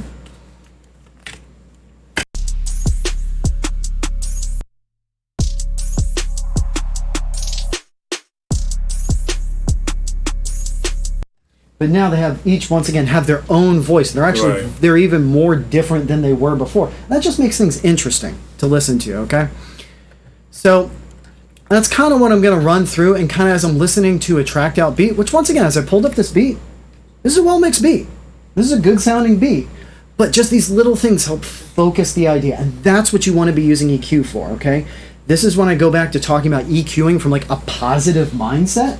Is I didn't go open up these EQs to be like, man, I got to fix this. I got to make this sound better. It's like, no, I want to take their idea and focus it better. Because if I'm a mix engineer, that's what my job is. Right. It's not to remake this or reinvent the beat. It's my job just to help their voice translate out at the speakers, you know? What they were saying when they made this, that's what I want the end listener to see, hear, and feel, okay? So I want to jump ahead to looking at some vocals, okay? Now the fun thing about this is part of a little mixtape that we put out. We went up to a venue at South by and just had artists just in the green room there, just record a bunch of vocals, listen to stuff, and record it. And so we put it out on Spotify as a mixtape. So the fun thing is, this was recorded in a horrible room with tons of bleed in the background, all sorts of problems, okay, on these vocals. And we knew that as we recorded it, and we're like, you know what, doesn't matter, we're gonna make it work. So I'm gonna put in a neutron. So these vocals, as we're listening to them, have already gone through a little bit of repair, of like being denoised and using some really cool, once again, isotope from the RX suite to like denoise them and like do some really cool stuff to them. If you heard the original ones and then you heard this, you'd be like, holy crap. But rather than working on some vocal that's super pristine, I wanted to actually work on some stuff that has some challenges to it, okay? Tell Jesus that I need him when I'm spinning the wheel. Took a girl, you want beef, now she be feeling the grill. She texting purple hearts, even though hers black, yeah. She wanna run a check, so shorty shaking that back, yeah. Drop, kick it in a drop top. Okay, so first thing, you see that moving around, that's awesome. I have no idea what I want to, if I'm having to look at meters, I'm like, yeah, that's moving, that seems really energetic. That isn't really telling me anything. Because if I put an EQ on it, maybe I EQ that one peak that happened at one time, and then it doesn't sound good the rest of the verse. Like, what the hell's the point of that? So I'm going to put this up to 10 seconds, okay? Tell Jesus that I need him when I'm spinning the wheel. Took a girl, you want beef, now she be feeling the grill. She texting purple hearts, even though hers black, yeah. She wanna run a check, so shorty shaking that back, yeah. Drop. Okay. So a couple things that are going on here, okay? First off, we see that we have this relationship here at the bottom. That's the first thing you always need to look at, okay? Your first two bottom peaks on a vocal, okay? And there's a couple different approaches that you can use to that, and some of it depends on the genre, where the vocal needs to fit into the mix and things like that. But the relationship between these two peaks that you're going to see on any vocal, that is the defining part of it. You always need to start thinking about it from the bottom up. If you were listening to it and you were focused on his S's and his clarity and the brilliance of his voice, you're listening to the wrong thing. Change your mentality. Listen to these first, okay? His voice sounds what is typically considered sounding boxy. Boxy normally is going to be a word that people assign to vocals or sounds that have too much mid-range response. Let's say in the octave between 500 and 1000 hertz, okay? If we look at this, we can see that this peak, which is higher than this peak, is right around 580, 600 hertz. Let's see. Yep, 560, okay? So the first things that I'm going to do is I'm going to bring that down a little bit. Actually, I take that. I'm going to put a really light compressor on this for right now just because that's just responsible. And we'll talk about compression stuff next week, but this is just kind of for right now, just kind of get us rocking. Tell Jesus that I need him when I'm spinning the wheel. Took a girl, you want beef, now she be feeling the grill. I just want to make it just a little bit more consistent. So I take it back. These vocals have already been high passed, but we could pull a high pass up to there. Typically on a male vocal, try to leave it around 80. Sometimes there's information down there, unless it's really noisy. Try to leave it around 80. You can go up higher if you need to. Tell Jesus that I need him when I'm spinning the wheel. Took a girl, you want beef, now she be feeling the grill. 80 or 120 are two really safe spots for high passes on vocals. Once again, at a 24 dB an octave. So I'm going to come in and I'm going to attenuate right here. And the reason why I'm going to use these bands right here on this part right here is because a shelf isn't doing it. I'm trying to correct the relationship between these bottom two peaks. They're out of whack. The bottom one, for this style, I probably want the bottom one to be a little bit higher. That's going to be the main chest presence, like the power of the vocal, the bottom of it, the fundamental, the foundation that you build the house upon. You have to have that set, locked, and right before you build the roof, okay? Do not just go to working on the S's, the consonants, until you have that foundation right. Because if your foundation's wobbly, if that bottom of the voice is moving, how can you set the top end? Because it's a relationship, it's a ratio, okay? I bet you most people in this room probably would have grabbed a top shelf and just started boosting the top end of the voice. Wrong. Very, very few times while I will tell people they are just flat out wrong in mixing, this is one of those times. Set your foundation first, okay? Tell Jesus that I need him when I'm spinning the wheel. Took a girl, you want beef, now she be feeling the grill. She texting purple hearts, even though hers black, yeah. She wanna run a check, so shorty shaking that back, yeah. Drop, kick it in a drop top, spin the block with the new facade. Don't change up when I change up. Chase a bag, that's a hefty wallet. Only love the boy when I be Fendi copping. Tricking, I got it, I trick her, I don't. Okay, so once again, I'm gonna listen back and forth. And when I listen, I can hear that he's jumping in and out. He sounds like he's moving back and forth a little bit in the mix. That means he's getting louder and softer because this peak right here is so prevalent. And so that's what I'm listening for right now. I'm not listening to the top parts of the voice or anything like that. Just the bottom. Is his chest presence, is it consistent, the same the whole time? Tell Jesus that I need him when I'm spinning the wheel. Took a girl, you want beef, now she be feeling the grill. She texting purple hearts, even though hers black, yeah. That sounds a lot more consistent to me, okay? So the next thing now I am going to do is, now that I have my foundation right, I'm going to try to kind of lift the top. And there may be some issues in there that we have to address. So on Neutron, we got a couple different types of shelves, okay? We have our classic shelf, okay? Which is nice. The way that I use this is going to be dependent on what I think the issue that I'm trying to solve. On something like this, I'm really just trying to bring back just the overall top end of the mic. It doesn't sound like he was directly on the mic. A lot of times, I will if I set a microphone for someone, an artist steps up. First off, a lot of times, watch out for people kind of making themselves as big as possible, and then they kind of slouch.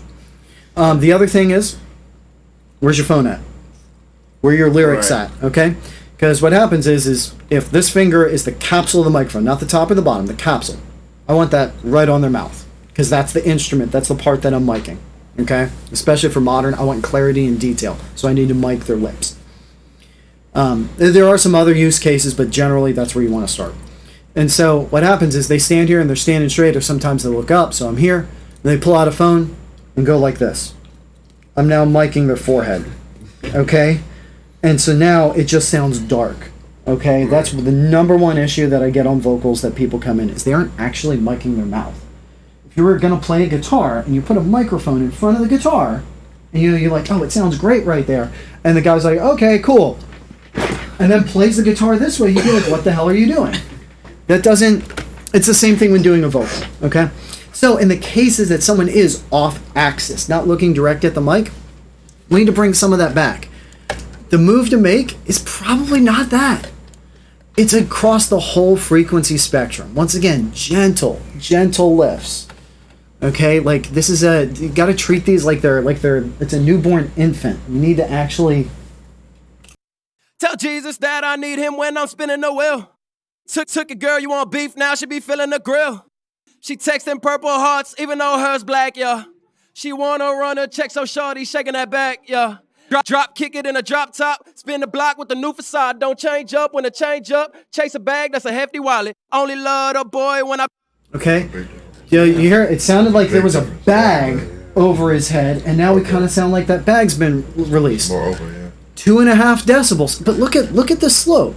It's affecting all the way down to 300 or 400 hertz. I'm just taking the entire track. So it sounds nice and natural. I'm not ripping individual parts.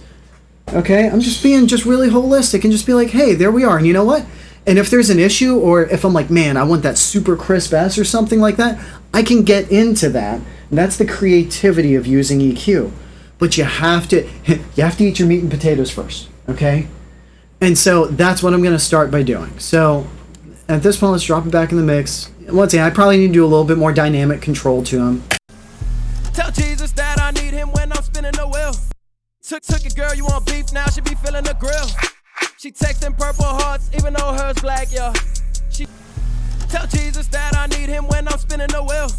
Took it, girl, you want beef, now she be feeling the grill. Okay?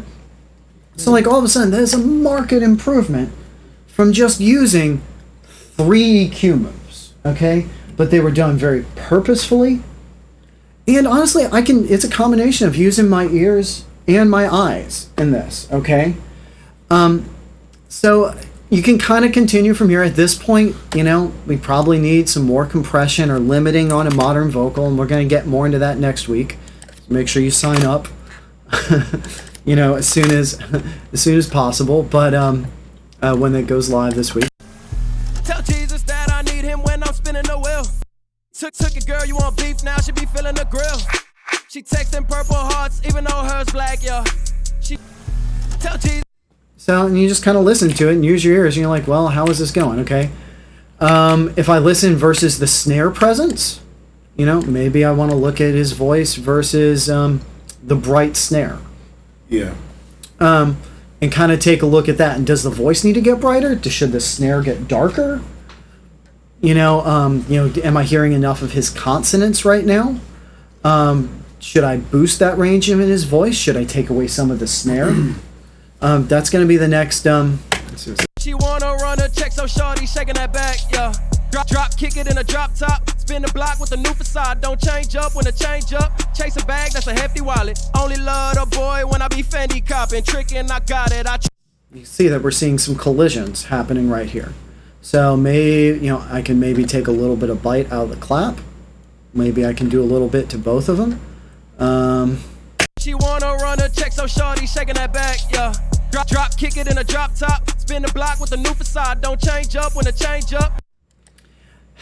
For how this sounds and where his voice is, because he does have a little bit of edge right here. I don't know if I would necessarily want to push up on that. Where we get into how we perceive sound and how bright something is, part of the issue that I hear with his vocal is we actually don't have enough movement on his consonants and sibilants. So in S, and the way that we perceive a lot of like high end is we want to hear stuff. We want to hear what we think is this very present top end in vocals in the high mids. But you know, we keep talking about how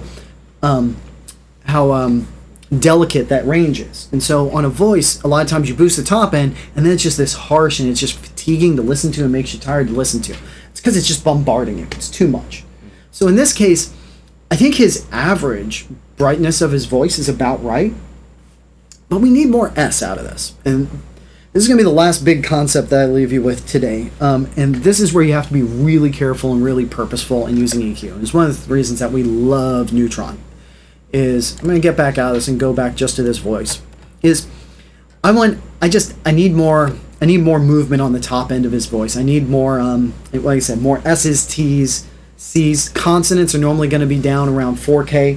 Your S's and T's are going to be anywhere from 5,000 to 14,000 depending on the vocalist.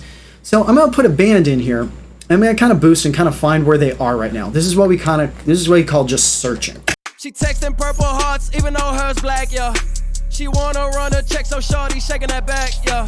Drop, kick it in a drop top. Spin the block with the new facade. Don't change up when the change up. Chase a bag, that's a hefty wallet. Only love the boy when I be Fendi copping. Tricking, I got it.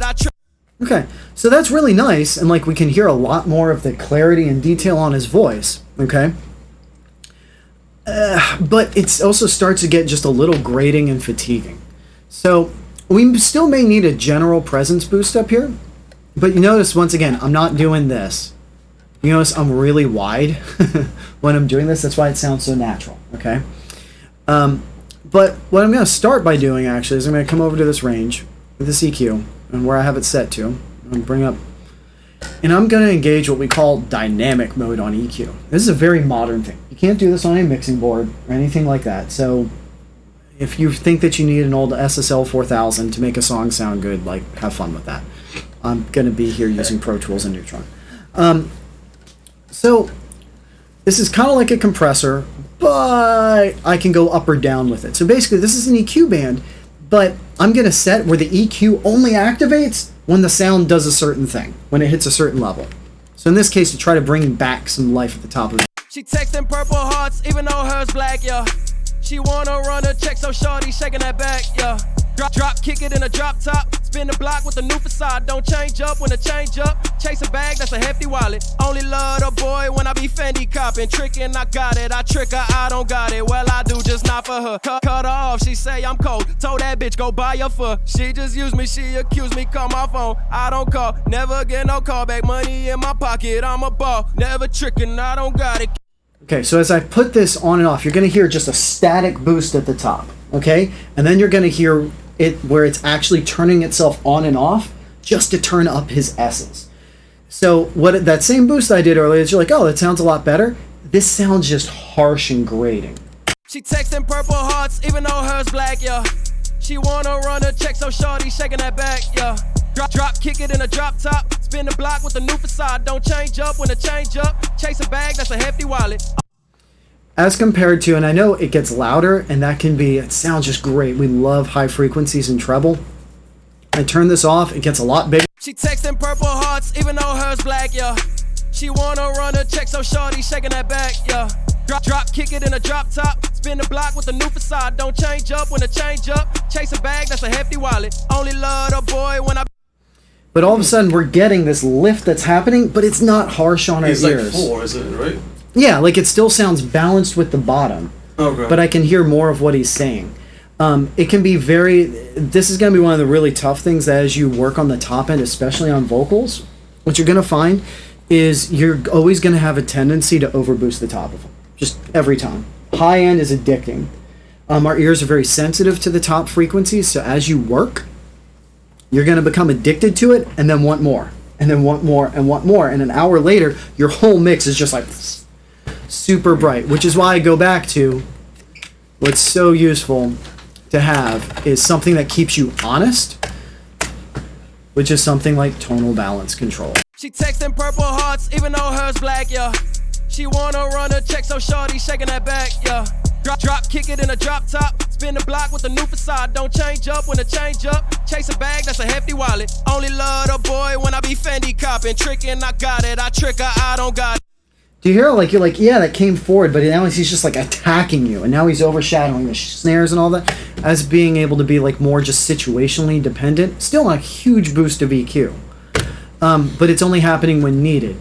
And we saw that his frequency started to build up here around 6K, and that's where it's starting to get harsh. So a dynamic EQ can go a really long way to actually trying to solve issues. So that's something that you can use in a modern environment as well, a more situationally dependent EQ. Realistically on this, I would probably start by actually giving him just a little bit of a bump up here at the very top of his S's. She texting purple hearts, even though hers black, yeah. She wanna run a check, so shorty shaking that back, yeah.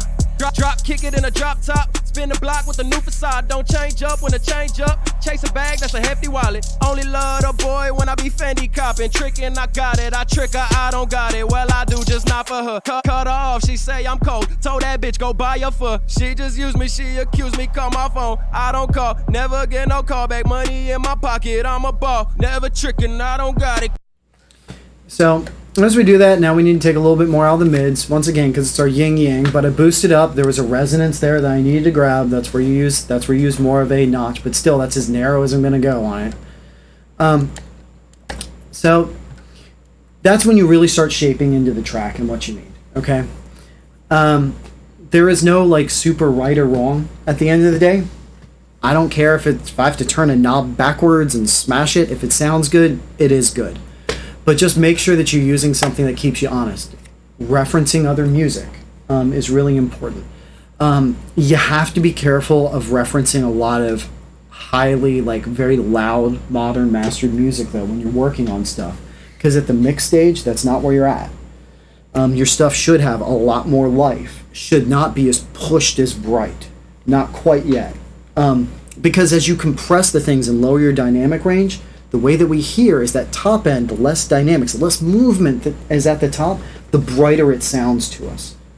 So just by the very act of strapping a limiter and making it really loud, a lot of times you'll find that your stuff sounds brighter. Okay? Yeah. That's just how we hear. We're going to talk about more about that next week. But this is why I really, really, really can't stress enough how much we like tonal balance control. From where we started, we put the vocal in, and we're more or less balanced, The last thing that's pretty cool on this is that you have this little thing called this crest factor here. You've seen this dot moving. It's kind of a game. You want to try to keep the dot between these two markers here, and that shows you how much dynamics is in the bottom of your track. Is your kick drum hitting too hard versus the bass or not? That kind of shows you. But realistically, for most mixes, you're going to want to be on this right-hand side because you want your tracks to be loud at the end. So She texting purple hearts, even though hers black, yeah. She wanna run a check, so shorty shaking that back, yeah. Drop, kick it in a drop top. Spin the block with a new facade. Don't change up when the change up. okay, so we can see the vocal in this. We can see that at the end. Our dynamics are about right at the bottom. So right now, that's a well-balanced start of a mix. Doesn't sound super creative, not super inspiring, but we've fixed issues that now I know I can put a compressor or a limiter on the end of this and make it loud, and what I'm hearing here is going to translate out. Everybody here tries to use EQ for creative effect, so that's not really what I'm concerned about today. Is using EQ to let the sounds themselves, what's most important to that sound, come to the forefront, okay? So, anyways, so those are kind of just holistically my approach to using EQ and kind of how we approach it and look at it and think about it. Anybody have any questions at this point about anything we talked about, anything that kind of branches off of it, anything more they'd like to... Yeah, I got one for you. Yeah. So, take the perspective to say like you're on a recording process. You have an artist comes in like that when you're recording a sound in an area that's full of sound and stuff. Mm-hmm. When you're working with it, how often do you actually do that? We're trying to mix everything else with the entire system, make everything balance out. Is that on every occasion, even in the studio, or mostly when you're recording in an environment that's not really specialized? Oh yeah, in an environment that isn't like acoustically tuned or stuff like that. Okay. Like I'll be honest with you, most vocals that we cut here, because we know the microphones and the rooms and all of that and how it works, is normally this is our setting for neutron. We've got a high pass and a low pass, and there's a lot of times that I barely touch any EQ, if at all. And that's not just me, that's a lot of engineers here. If someone is a good performer and they're on the mic and controls themselves well, we've got other like multi-band dynamics controls and other things that address just the typical issues that even a good performer might have in their performance that helps even them out. I normally don't touch EQ. Like you can see here that like by default we've got just a couple bands on. We do a little bit of low passing across everything from starting with a gentle roll off at about 17K, just because a lot of times when we're working on MP3s, let's say recording over like a 2-track mix, stereo and MP3, it doesn't have any response up there, so I don't want the vocal because then the vocal has no foundation of the beat underneath it. The S is just, it's like a flag just flapping in the breeze, and it just sounds horrible. It doesn't sound like it's part of the track. So if it's a WAV file or a tracked out beat like this, yeah, I'll probably release that. So, to add on to that itself, so you mentioned a good performer. What if you get somebody that's brand new? Someone that's never been inside of a studio, has no idea what they're doing. Smash him with a compressor. Yeah, absolutely. The things to impress upon them is consistency. Okay, especially as related to EQ.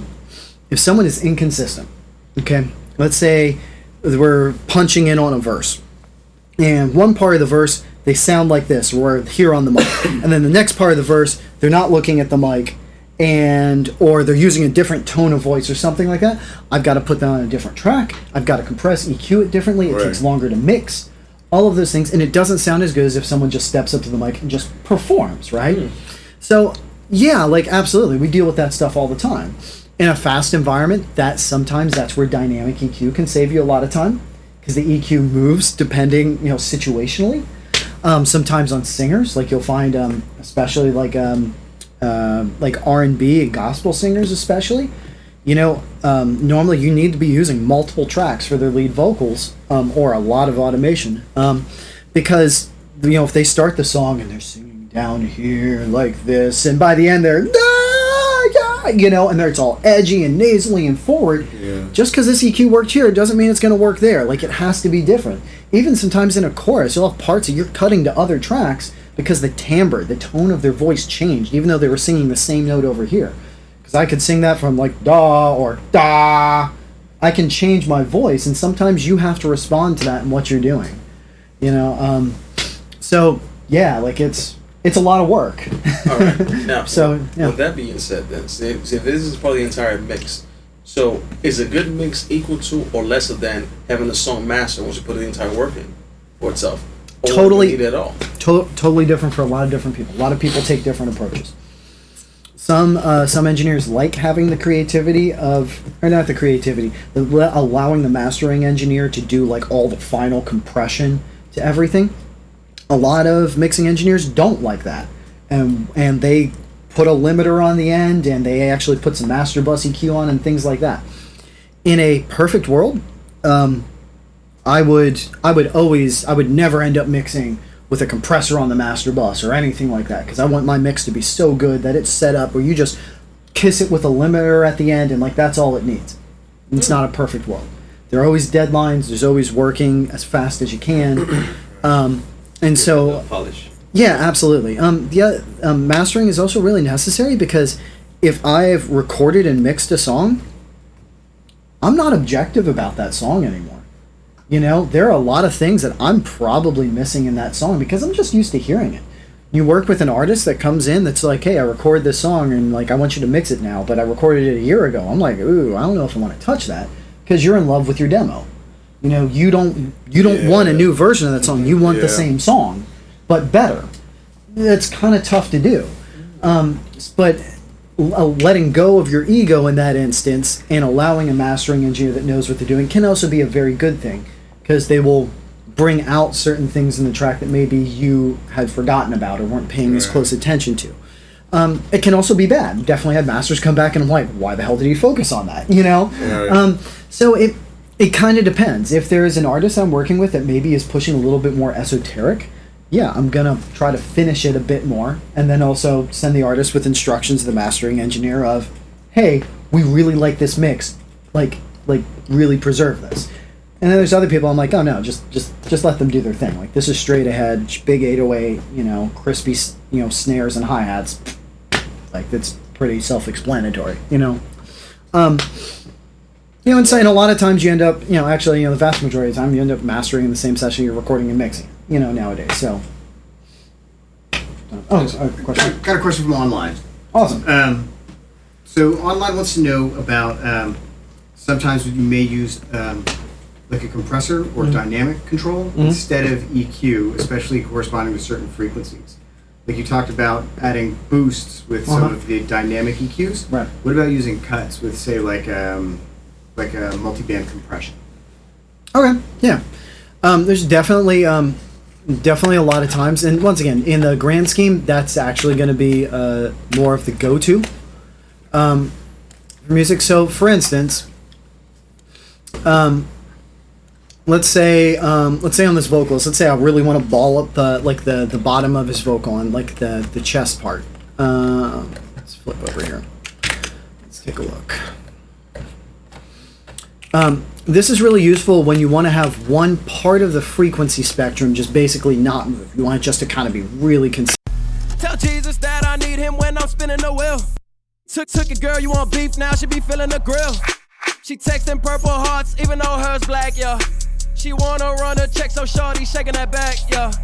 Tell Jesus that I need him when I'm spinning the wheel. Took it, girl, you want beef, now she be. Okay, so a lot of times, let's say on this vocal in particular, the very bottom, that very bottom fundamental right there, is pretty consistent, but it isn't like entirely consistent, like limited holding still. And if I want to get more top end boost, I need to have a bigger bottom of the vocal. If I want like a really big, like sparkly voice, I need to have the bottom that matches the top. They have to stay in balance. So you saw I boosted up on it because I do need a little bit of gain, but a lot of times it ends up being too present. So I did a little bit of a boost up and then primarily a cut. And this one's actually pushing down. So you can see that this band is now kind of riding, but it's locking that chest presence in, or that chest pressure. Tell Jesus that I need him when I'm spinning the wheel. Took it, girl, you want beef, now she be feeling the grill. She texting purple hearts, even though hers black, yeah. She wanna run a check, so shorty shaking that back, yeah. Drop, kick it in a drop top. Spin the block with a new facade. Don't change up when it change up. We can hear that it starts getting a little boomy / boxy at the bottom. But when I put on this dynamic, you can see it's not just staying down, it's up and down. And so it's really just keeping it like the exact same level all the way through. Now, that's only for that one specific part of his voice, which effectively is using it like a multi-band compressor. Tell Jesus that I need him when I'm spinning the wheel. Took it, girl, you want beef, now she be feeling the grill. She texting purple hearts, even though hers black, yeah. She wanna run a check, so shorty shaking that back, yeah. You see that as soon as I lock that in, I can now have a static boost at the top. In other words, a boost that isn't going up and down because it needed to be moving before when the bottom of his voice was moving. They have to be doing the same thing, otherwise it just sounds weird.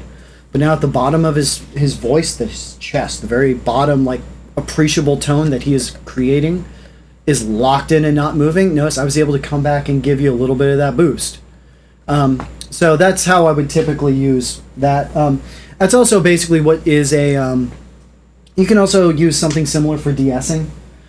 You can use that to a degree for de-edging of a vocal. De-edging is if you're having build-ups, typically 3300 is typically where you're going to start seeing a lot of like edgy stuff from a vocalist up till 8K.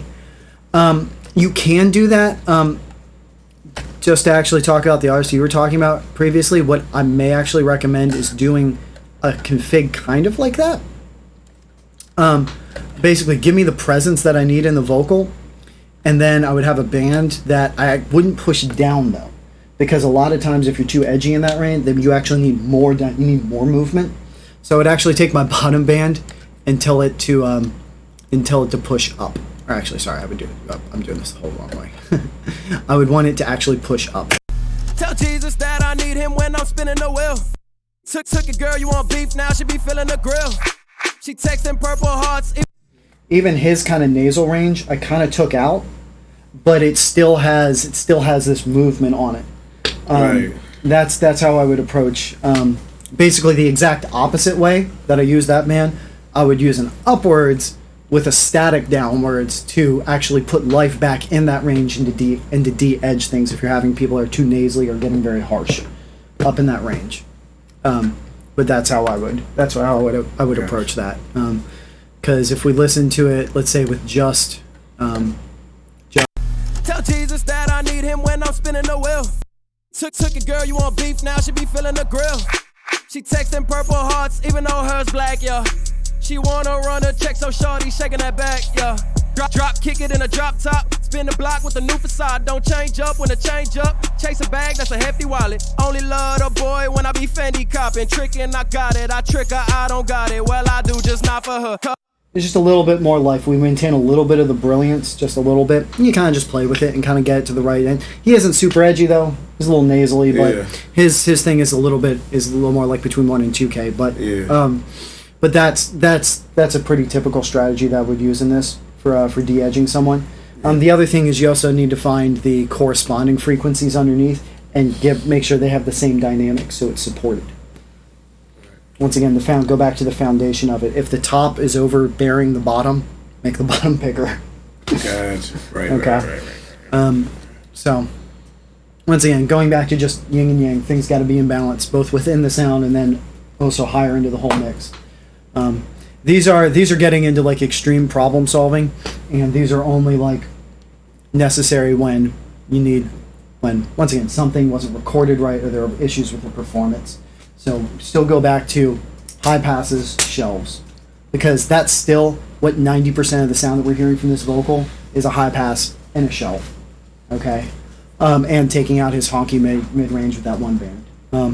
All this other stuff, it's real easy for this other stuff to just run away.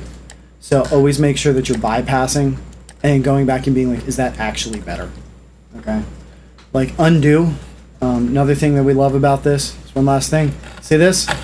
That's our history. I can jump back. Save all your moves. Uh-huh. What the hell? Automatic save, man. Yeah. That shit will save you so much trouble. You can also, I can be like, ooh, I really like that. I can set that to be one, and so I can quickly hop between different settings that I had to shoot them out. And so, wasn't it very, very, very, very powerful? Yeah. Very powerful EQ. Okay, so, so we like FabFilter Q2, and once again, Neutron 2. We use the advanced version just because you have a little bit more flexibility in it. But yeah, we really, really, really like them. So, anyways.